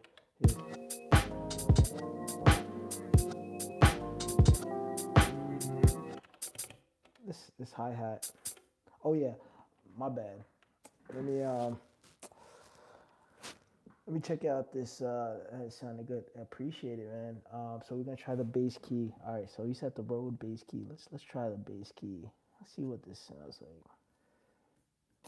Where's the bass key? Bass key. The funny thing about the bass key is I don't.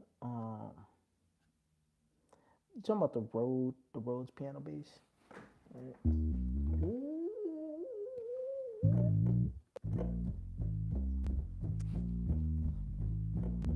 Ooh, yeah.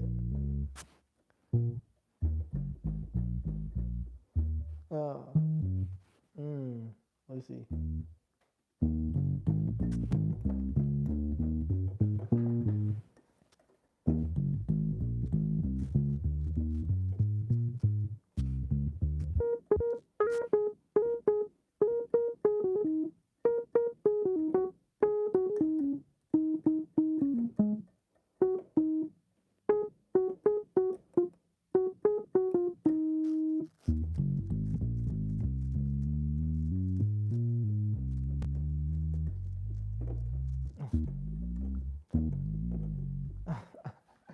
Yo, yeah, you can use that for the bass line. Yeah, this joint go crazy. I'm trying to think. Do I want the...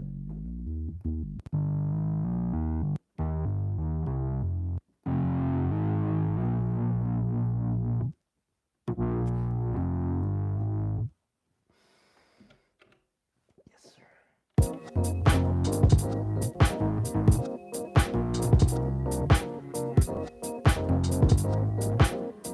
Yo, what if I... Yo, what What if somebody had the audacity to just be like, yo, you know what? I'm not gonna play on beat. I'm just gonna play like a second late because it's just that nice. Like,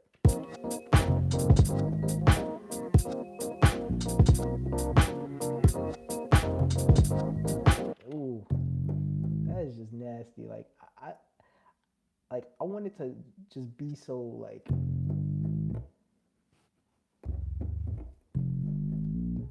I think the one with the drive.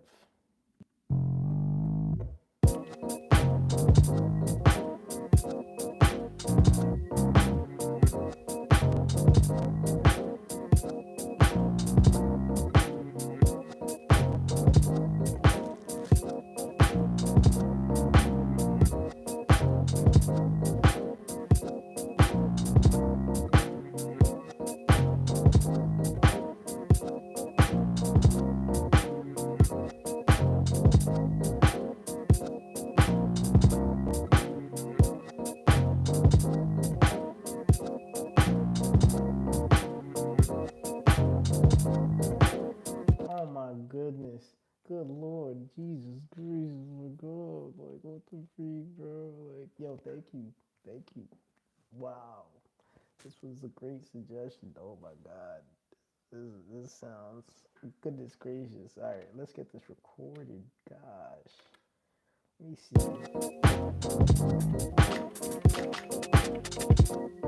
Let's see. Track 4.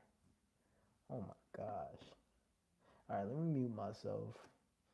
Good.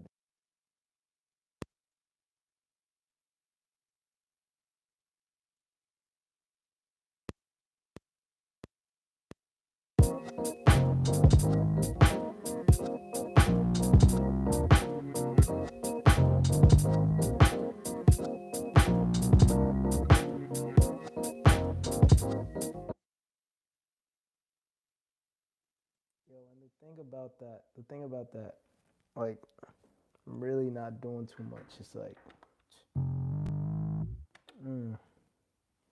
goodness gracious. That's just terrible, man. Man, yo, great suggestion, man. Great suggestion. Like, that feels nice. We gotta save that bass. I mean, Keyscape, Omnisphere, they just got it. Like, there's nothing like it. Like, I feel like I'm cheating sometimes. It shouldn't be this good. It shouldn't be that easy. Like,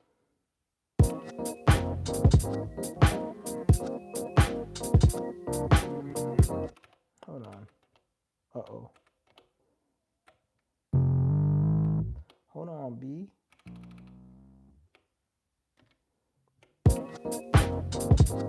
Hold on. Oh, it's muted.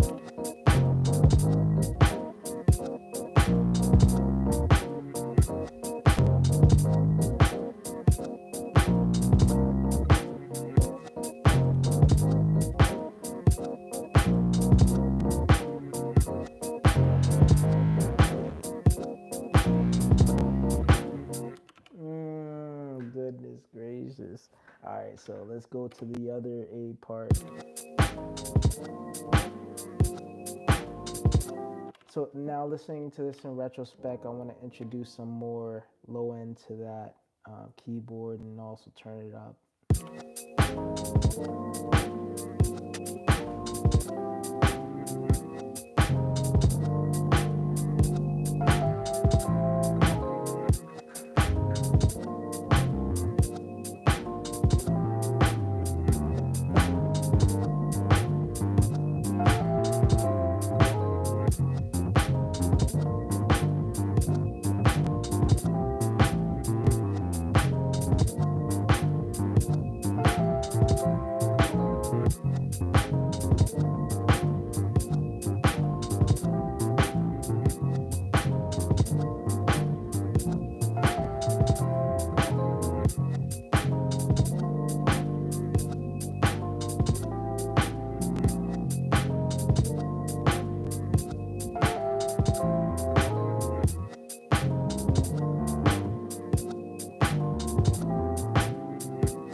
man, this is like where I'm making. Can the bass have some?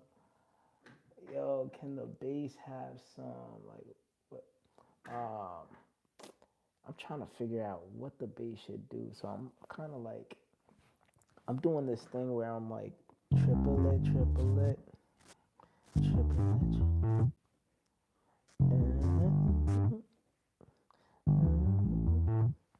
I'm trying to do that for like the second, just to counteract that.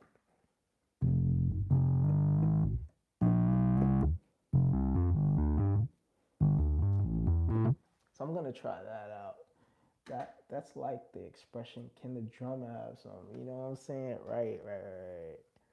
Yeah, man. Yo, I would love to, you know, get in a place where I'm just like, it's just, I'm not even doing this on a keyboard. I'm just playing the keyboard and I just got like a bass. Like I just got like, not me, but like I'm a part of a band and we just recording into a box. That would be crazy. Like, you know what I'm saying? A couple bass runs to fill up the gaps. Let me see what I could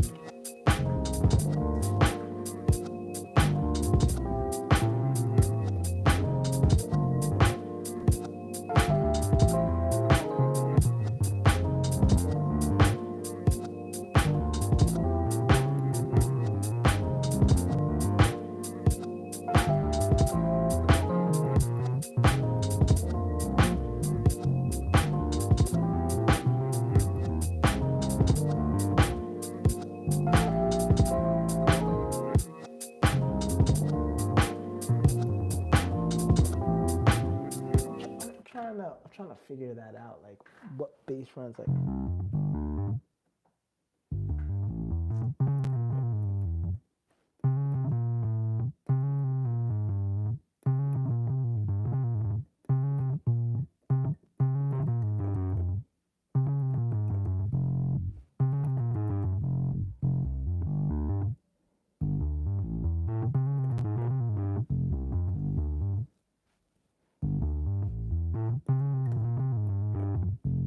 I'm trying like that's one. I need a second one.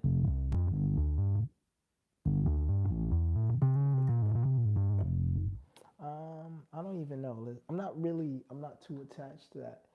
In a couple, like I'm trying to see, like, let me see.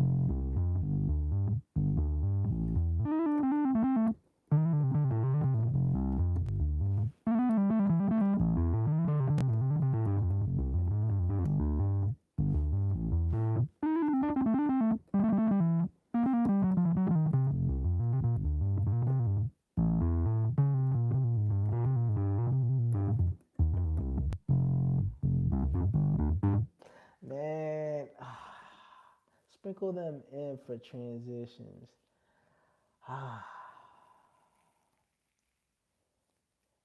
The thing is, like, what? So, because of the limitations of this, I only have like 64 steps. Or, I mean, I could do 128, but it's like, how often should you sprinkle that in? Nothing overly complicated, just for the filling gaps. Let's see. Let me see.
like for feel.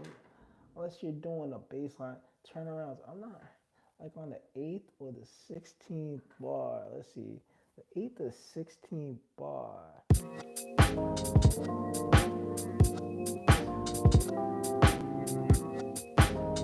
Oh, the thing is, I only have 4 bars. Like, so it's not, this is repeating. So I don't even have um, 8 or 16 bars. I could probably program it to where I put in a fill on a separate track, but for like the main pocket bass, I'm gonna just have to record that in, and then probably input some like, yeah, I'll probably have to duplicate it. So let me just record that in.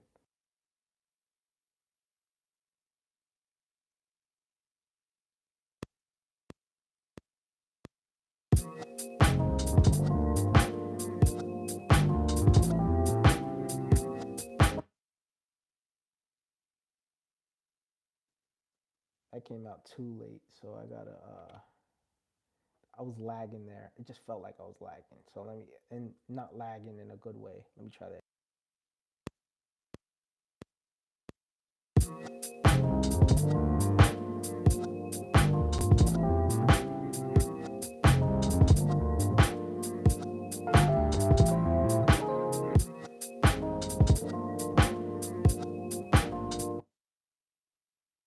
So I only got 4, right? So I'm gonna record that in like road bass. So now I still gotta do the other section. I might come back to that to add fills. But for now, but at the same time, I kind of want to leave it open um, because I kind of want people to have the liberty to jam to this. I want to also jam to it, so I could probably add those fills once I'm jamming to it. This is just like something I could post, right? I post like the bare minimum, and then I was thinking to like remix it and then maybe add some of those fills in um, later down the line. But no, I think you have a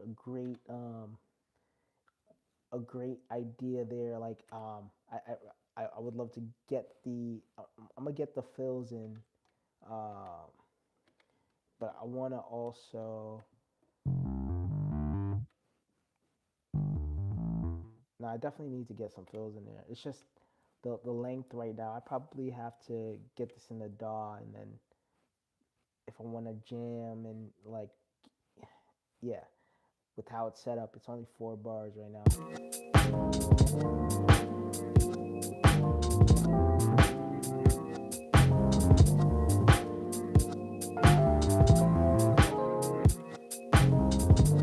So we have a B part. I'm gonna go to the B part right quick, and then I'll revisit, what other things could be added.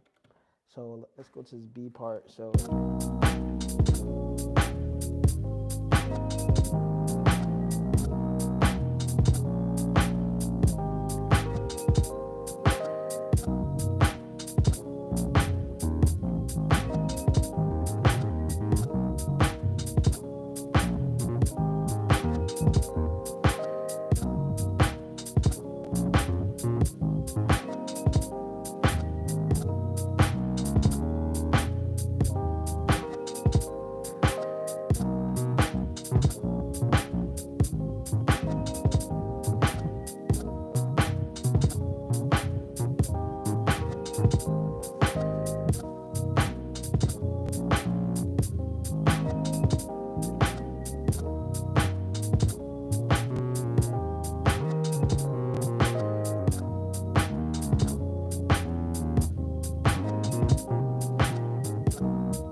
well, you got the main structure. Yeah, the main structure is like, I think this leaving it a little open.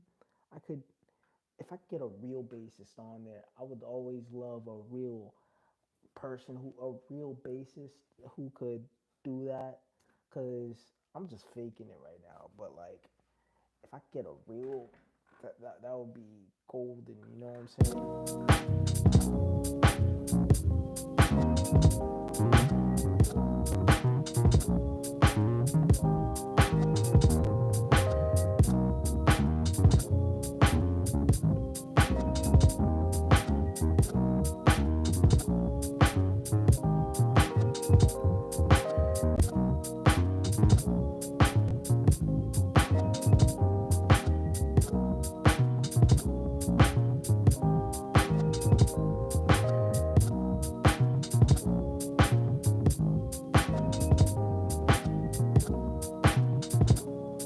I think yeah, I'm definitely gonna go with that. That one, this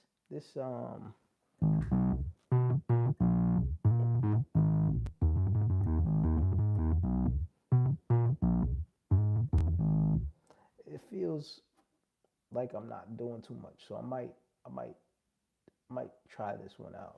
Let's try this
I'm gonna keep it simple.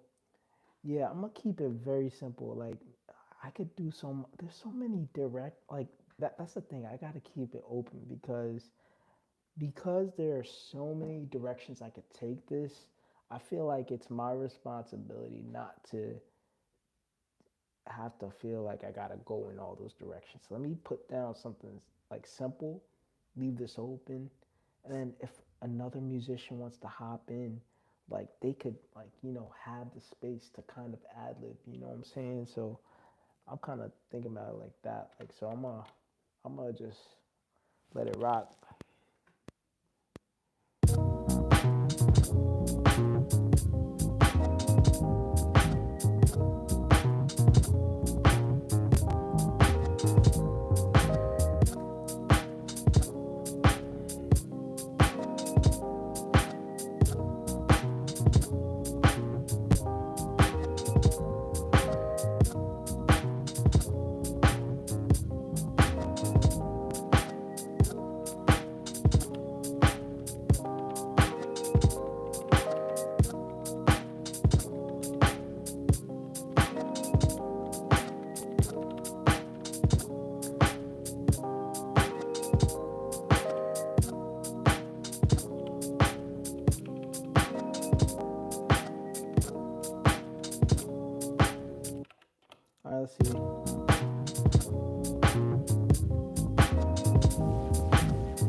You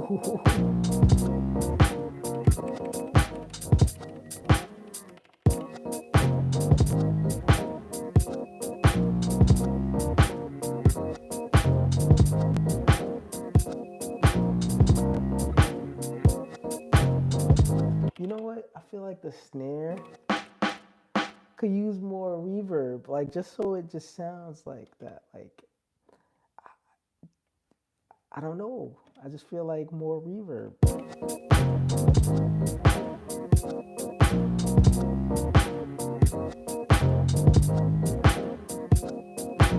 I'm gonna play around with the pitch.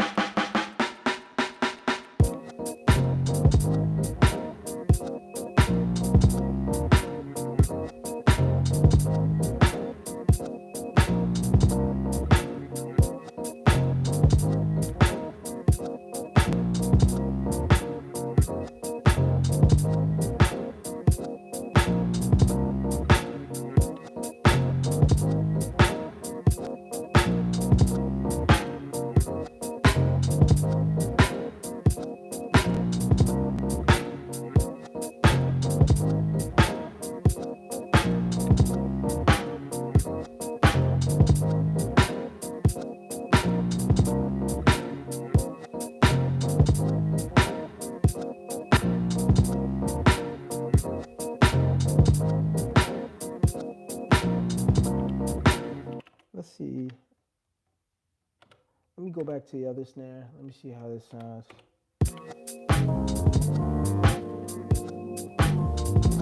Okay, the snare just sounds better, kind of plain, but I'm gonna keep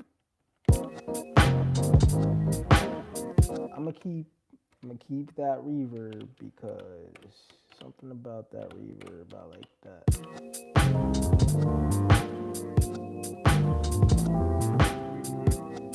Also, I'm gonna take this volume. I want the volume to at least be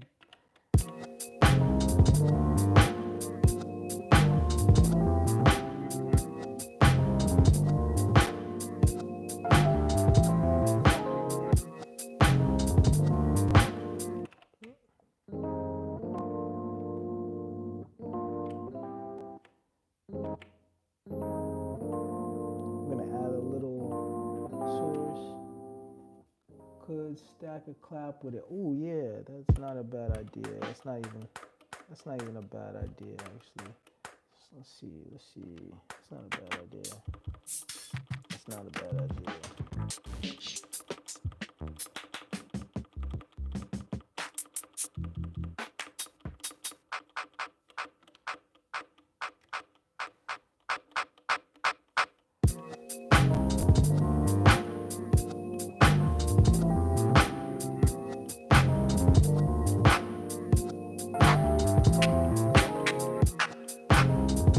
Hold on. That clap sounds a little too close.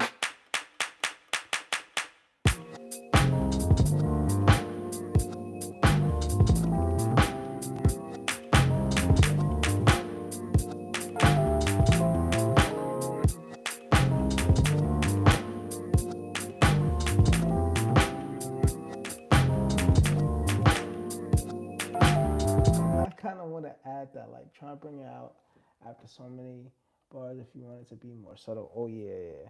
Yo, facts. I kind of started to get I was starting to get, there's like this song Erykah Badu has where she does like that kind of like, it's like that like,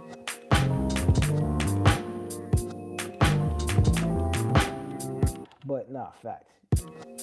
Probably like,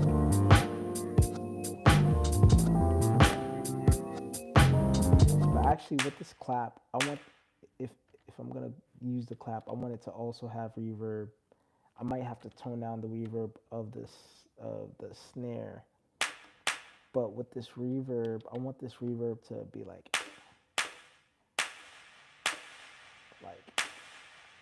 right, like so, like here. Ooh, dang. So reverb, the reverb affects all of everything that's in the reverb. Dang. I wish it was like reverb per track, almost like the Octatrack, but it seems as if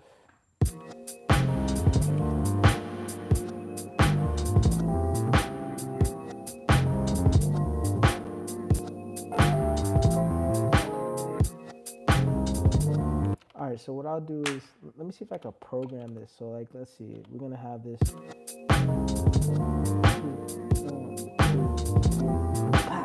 I think I'm gonna do it after, like you'll see. Oh, you can't parameter lock. Can't parameter lock the decay of the reverb. Oh, great.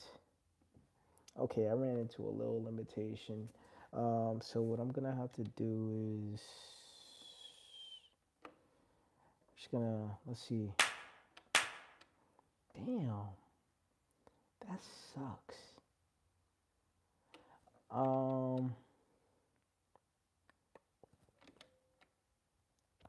I'll extend the decay. Oh gosh.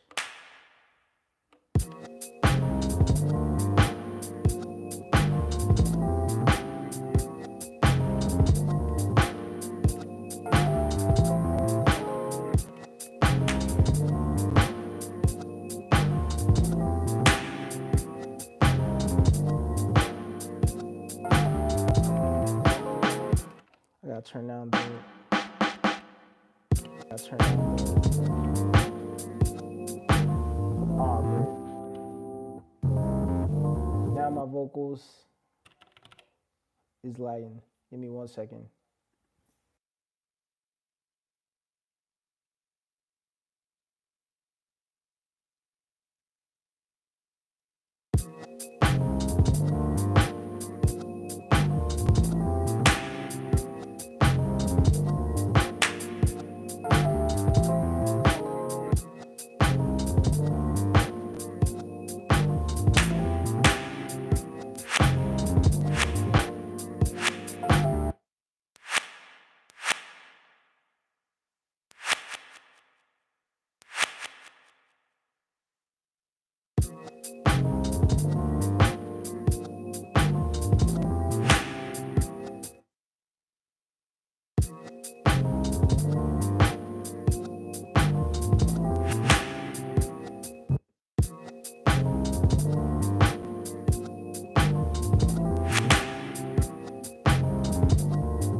Hold on. Let me see. Yo, I had to restart my vocals. As you know, I got a ghetto setup, but what I'm thinking right now is I am thinking to actually turn down the volume on everything and turn up the kick a little bit more, because like I feel like that kick could like I feel like that kick could I feel like that kick could kick a little bit more. I feel like it could kick a little bit more, unless, because I don't want to turn down the bass. So I need to actually just sacrifice some, I'm gonna have to sacrifice some volume. I'm gonna go down, like, let's bring this down to, like, that's on 2, so I'm gonna use 2 as the reference. We're gonna turn the kick up to 110. Let's see how this sounds.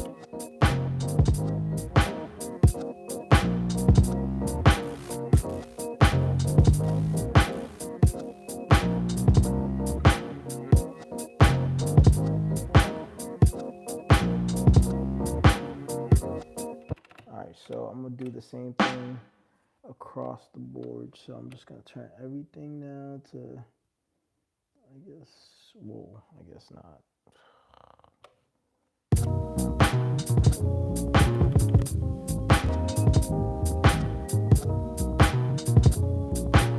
Alright, so,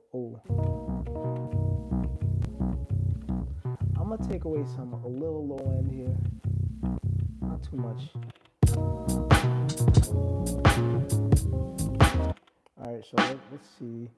I'm gonna reference this one as well. It's at 100 already. Let's turn this down just a little bit. And then we're gonna go to this kick. Make sure the kick is up to like 110. I just want the kick.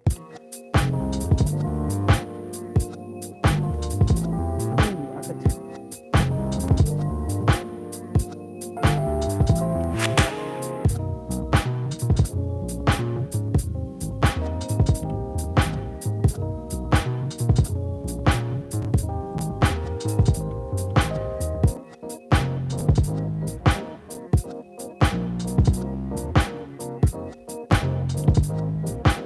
and I could get crazy now.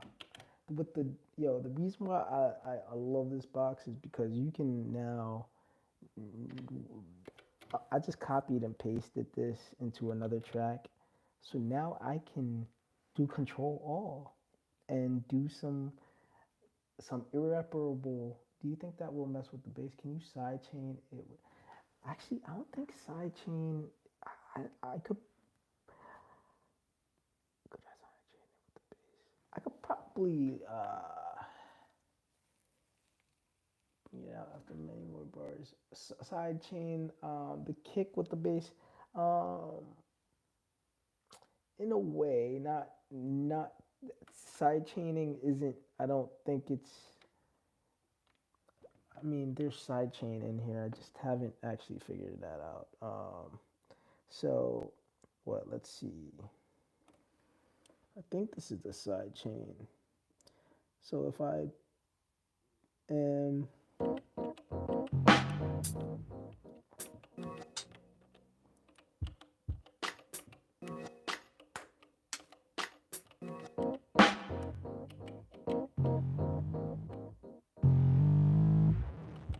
alright, and then my kick is in 6. So if I sidechain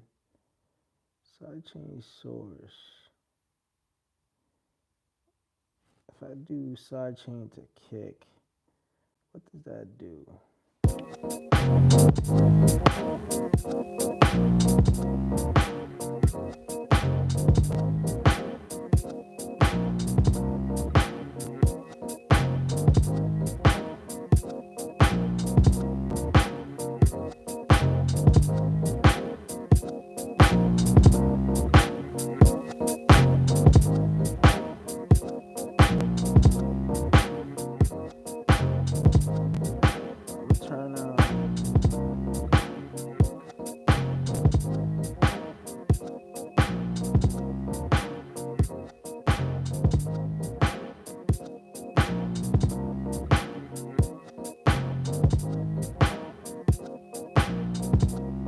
I'm gonna use the sidechain filter.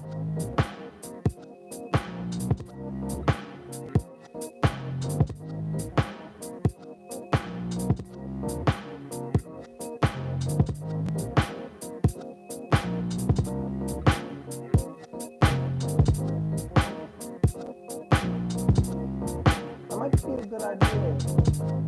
Okay, this might be.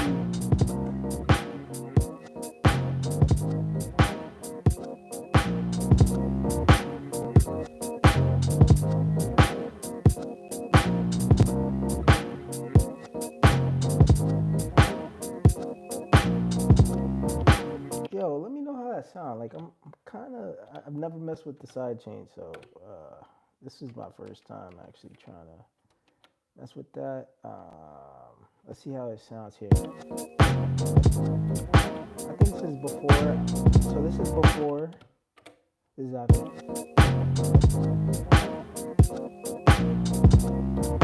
I don't know if I hear the.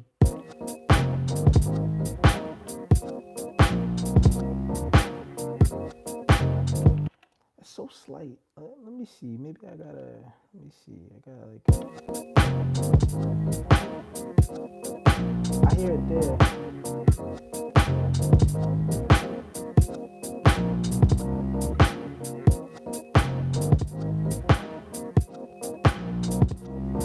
Well, extreme.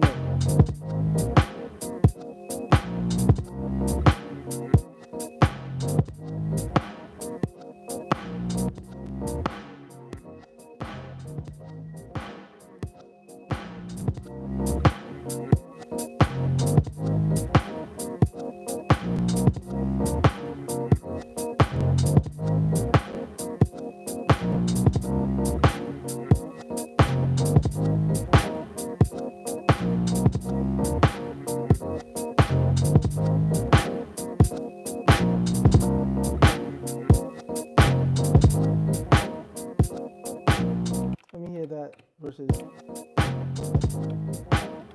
I turned it down a little bit. Ooh, it sounds. Okay. I see. But dang, can I copy him? I can't copy. Dang, yo. How do I? Okay, copy. Okay, maybe I could copy the page comp. All right, so let's see. I'm gonna take this. All right, I'm gonna paste this.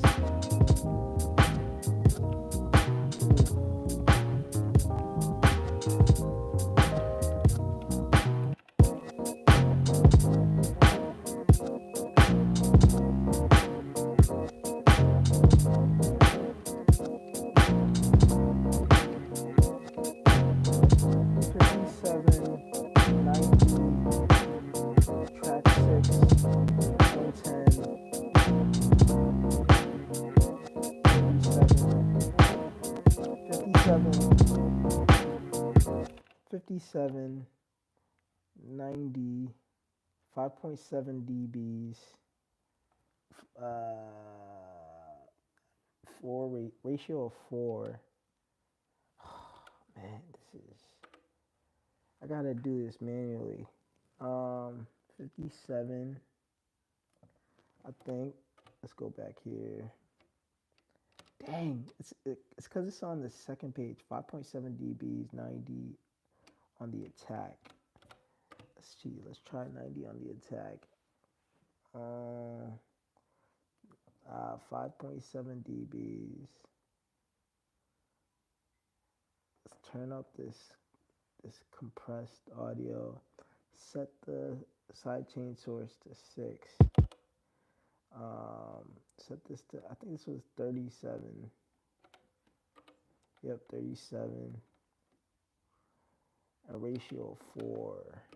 Let's go ratio 4. It's already at ratio 4.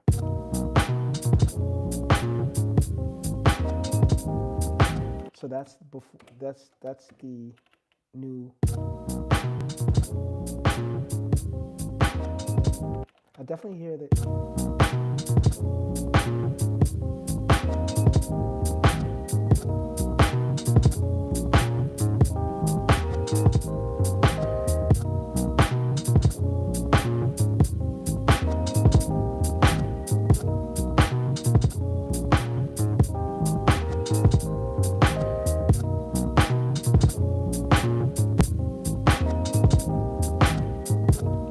good suggestion. All right, so I got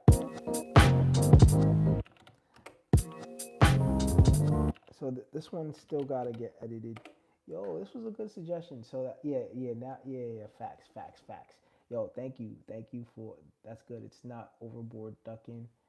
It's just slightly ducking. Yeah, like, oh yeah, yo, I appreciate the suggestion. I've never actually. This was actually my first time trying to use the side chain. Like, I've used side chain in the DAW.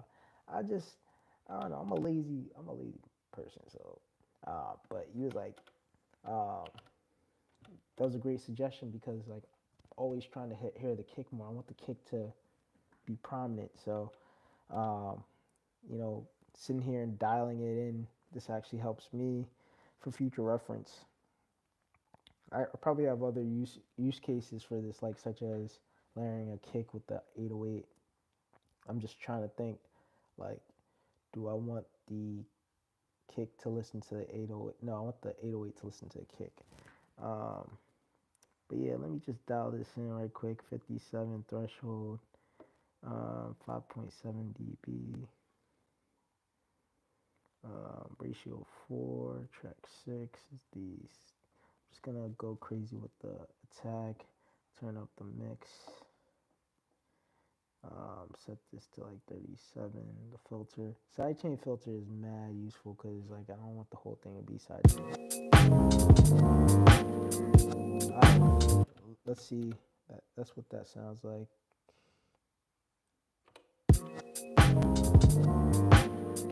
Let's see here.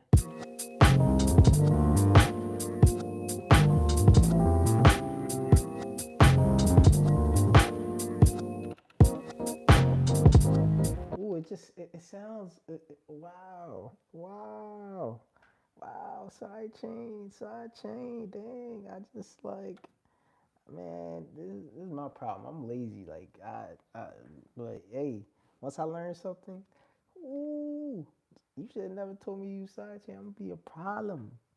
Like I'm gonna be crazy, like going crazy with this. Like now, like I didn't even intend to do that. So like, um, what I wanted to do was I wanted to. I usually now that the beat is basically where I'm happy. I'm happy with 12, 13, 14, 9, 10, 11. This was good for reference, but because I beefed it up with the side chain, you know, especially that kick. Now I'm gonna have some fun. This is what I live for. The last moments of the jam. It's like or the session. This is this is the moment I live for. It's the control all. I can't not do the control all because I don't know where it's gonna go. I'm just gonna go and I'm just gonna see where it goes, and I'm gonna make sure I, of course, do a temporary save. Let me save my project first, because I made too much progress to click function reload and lose everything. I've done that. It's been terrible. You know, sometimes like you just have that type of night and it's just like, dang, man, you lost everything. Man, you down bad after that. Like it's just like, man, I don't want to make no more beats for a week. Like you reload, that's the only thing about this, man. Like it's not like, I mean, it saves what's there, but like if you ever just hit funk reload and you didn't actually temporarily save your current state of your project, yo, your day is over. Like you just you going to bed and you going to sleep and you crying like tears, like just dang, bro, like there's so many memes. Like there's that one meme where this fish is like, no, yeah, like that's how you feel after you reload it. So thank God, like I did not reload that, especially on live. That would have been terribly embarrassing. I've been there, and it's the worst thing. Heck, I've reloaded a beat while like recording for like something I was gonna post, and then I had to post. I mean, I posted it, but I knew it's gone. I'll never see that beat again. So it's like, dang, bro, dang, why, why dig attack, why dig a tone? Why Syntactic? Why? I mean, at least I don't think you can't reload on the Octatrack. It don't work like that because Funk No is actually not. It's like to disarm a track, which is completely different.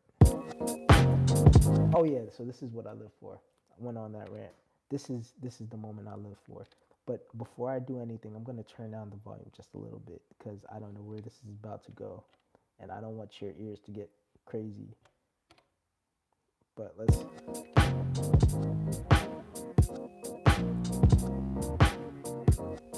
All right.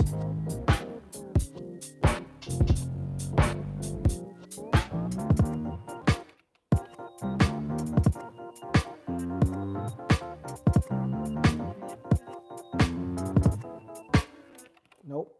That's not that. That ain't it. That ain't it. You see? Hey, look, listen. I'm just trying. I'm just. It works on the Syntactic. It don't necessarily work that good here. But let me try reversing everything. Let's see.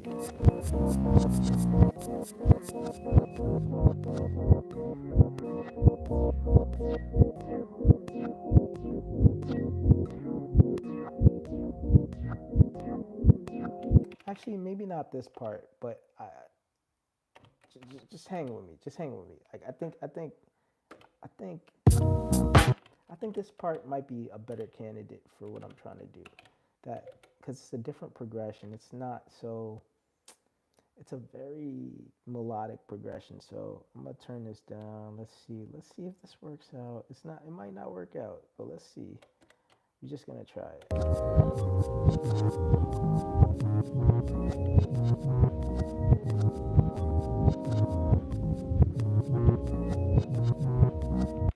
All right. Let's see. Let's go one octave up. Let's see what that does. That's interesting. It's just not necessarily that intriguing.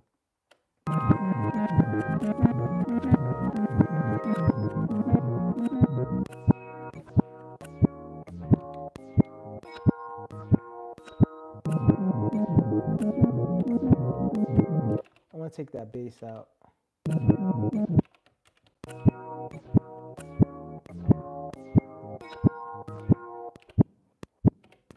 I think I just want the sample. Oh my gosh, that is just stop. Dang, bruh. You know what? I don't like you kick.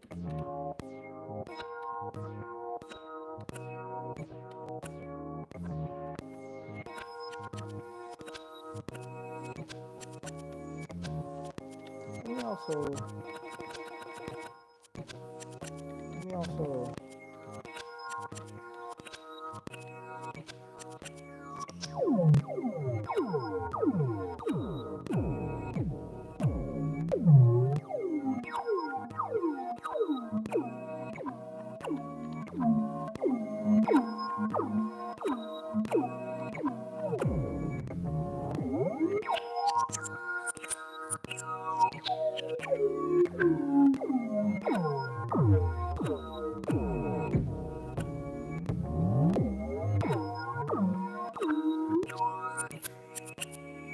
That's like a triangle wave. Like I'm trying to DJ stop tool, then drop that track from the beginning. That reverse might be dope. Yeah, yeah, it might be. It might be dope. I'm trying to do that without the drum sample. I kind of hear something, but incorporating the comb filter. Um, I'm gonna use a triangle wave to like just see what it does on the comb filter frequency. So I'm just gonna see if that works out. I'm gonna try that. Oh no.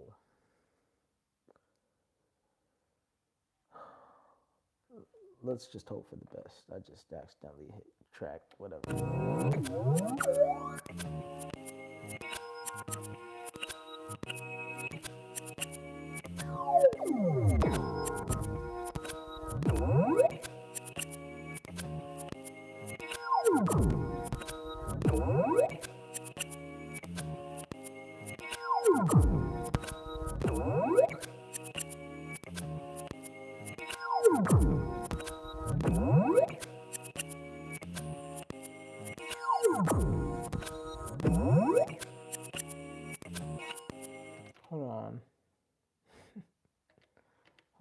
second. Hold on 1 second. Hold on.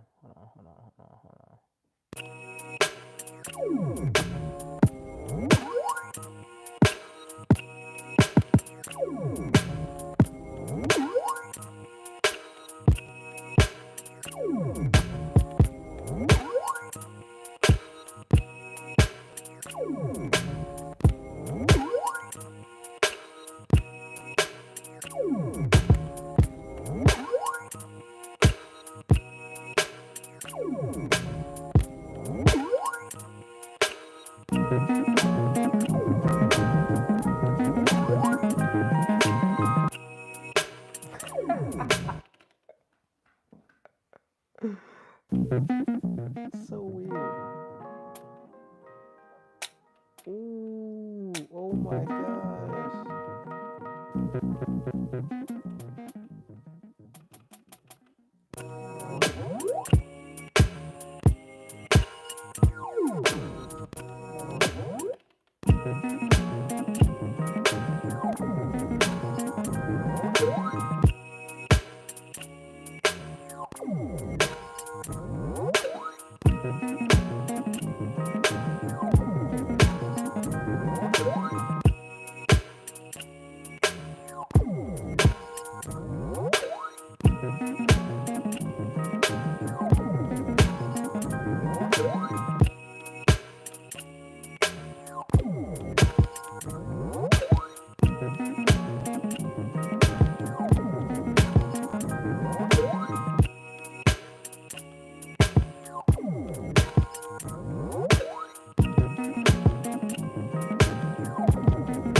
Yo, it just sounds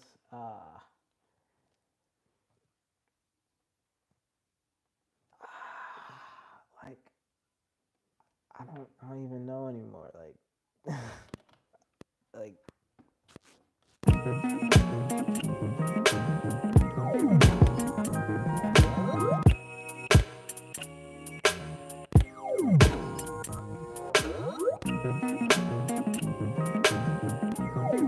you know what? This is gonna go. This is very good. Wow. Whoa. And I could have just did the easy way, but I could have just page copied, but whatever. I'm just gonna. Oh gosh. Just gonna move this over. We're gonna have this.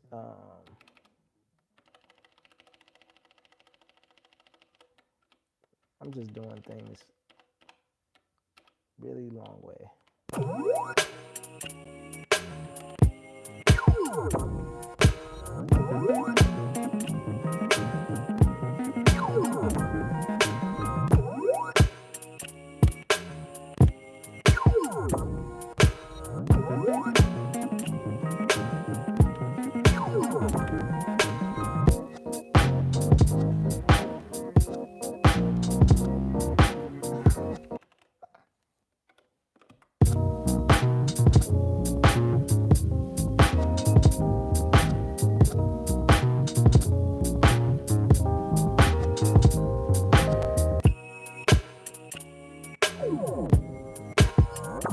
It's like a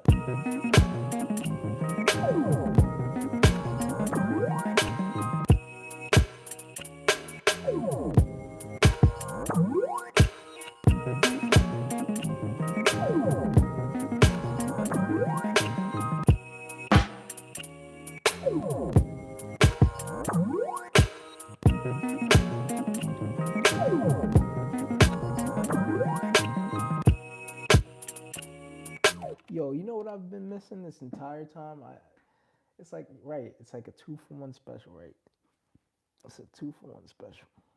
Yo, but what I've been missing this entire time, I usually do it, but I didn't do it this time. I don't know why I didn't do it. First off, pan your hi-hats, but also put an LFO on the pan of your hi-hat so they could.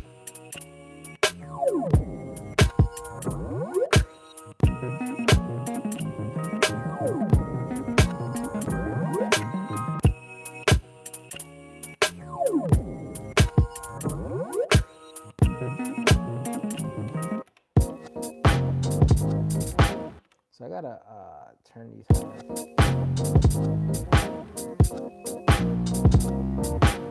I forgot to pan my hi-hats.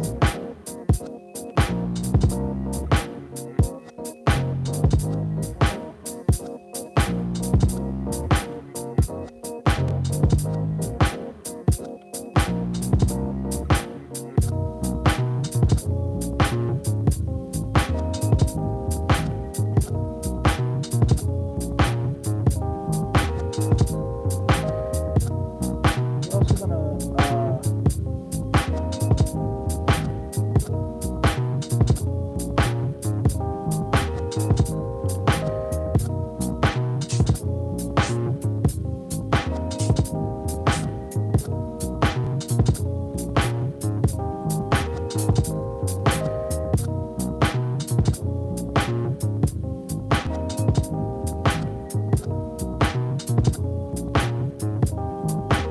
also with hi-hats, because there's such a like a choppy type of sound, like I could probably like throw a comb filter on it, like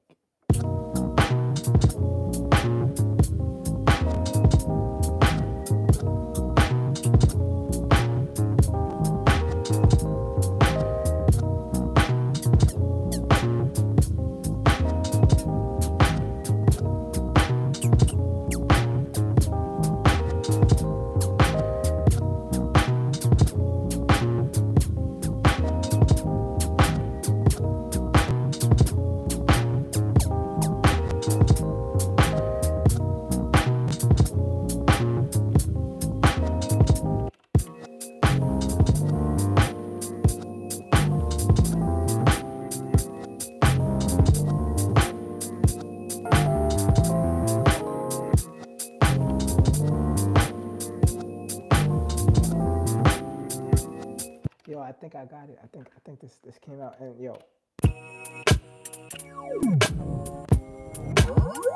that's just crazy. Yo, this came out pretty dope. So yo, I appreciate y'all for joining this live. This definitely came out way better than I expected or thought it was gonna. But yo, thank y'all. Yo, shout out B Jamming since birth. Yo, yo, this was fun. Yo, thank you for the suggestions on the roads, the Keybase. Like it was definitely fun to put this together. Probably gonna post this, and yeah, but yo, appreciate y'all. This was fire. So like yeah, man.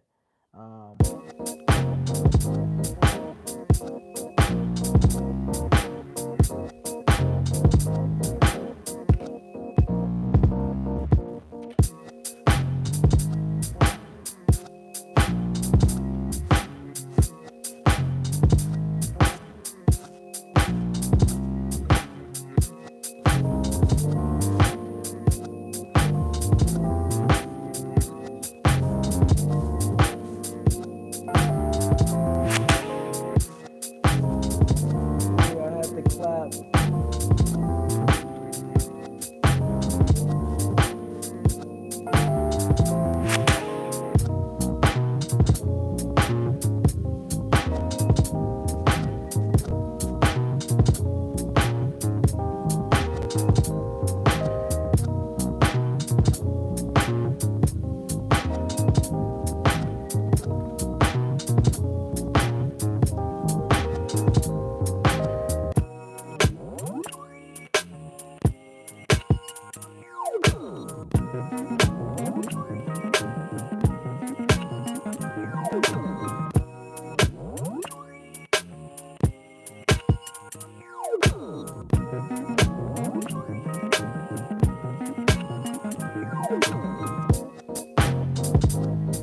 Yo, yo, yeah, this was fun. So, yo, thank you. Yeah, looking forward to doing this more. But thank you for joining this live. This was dope. We went in for like what 167 minutes. That's about 3 hours, right? That's about like 3 hours. But yo, have a good one, bruh. Yeah, it's like a song and a remix all in one. Yeah, I'm definitely gonna post this.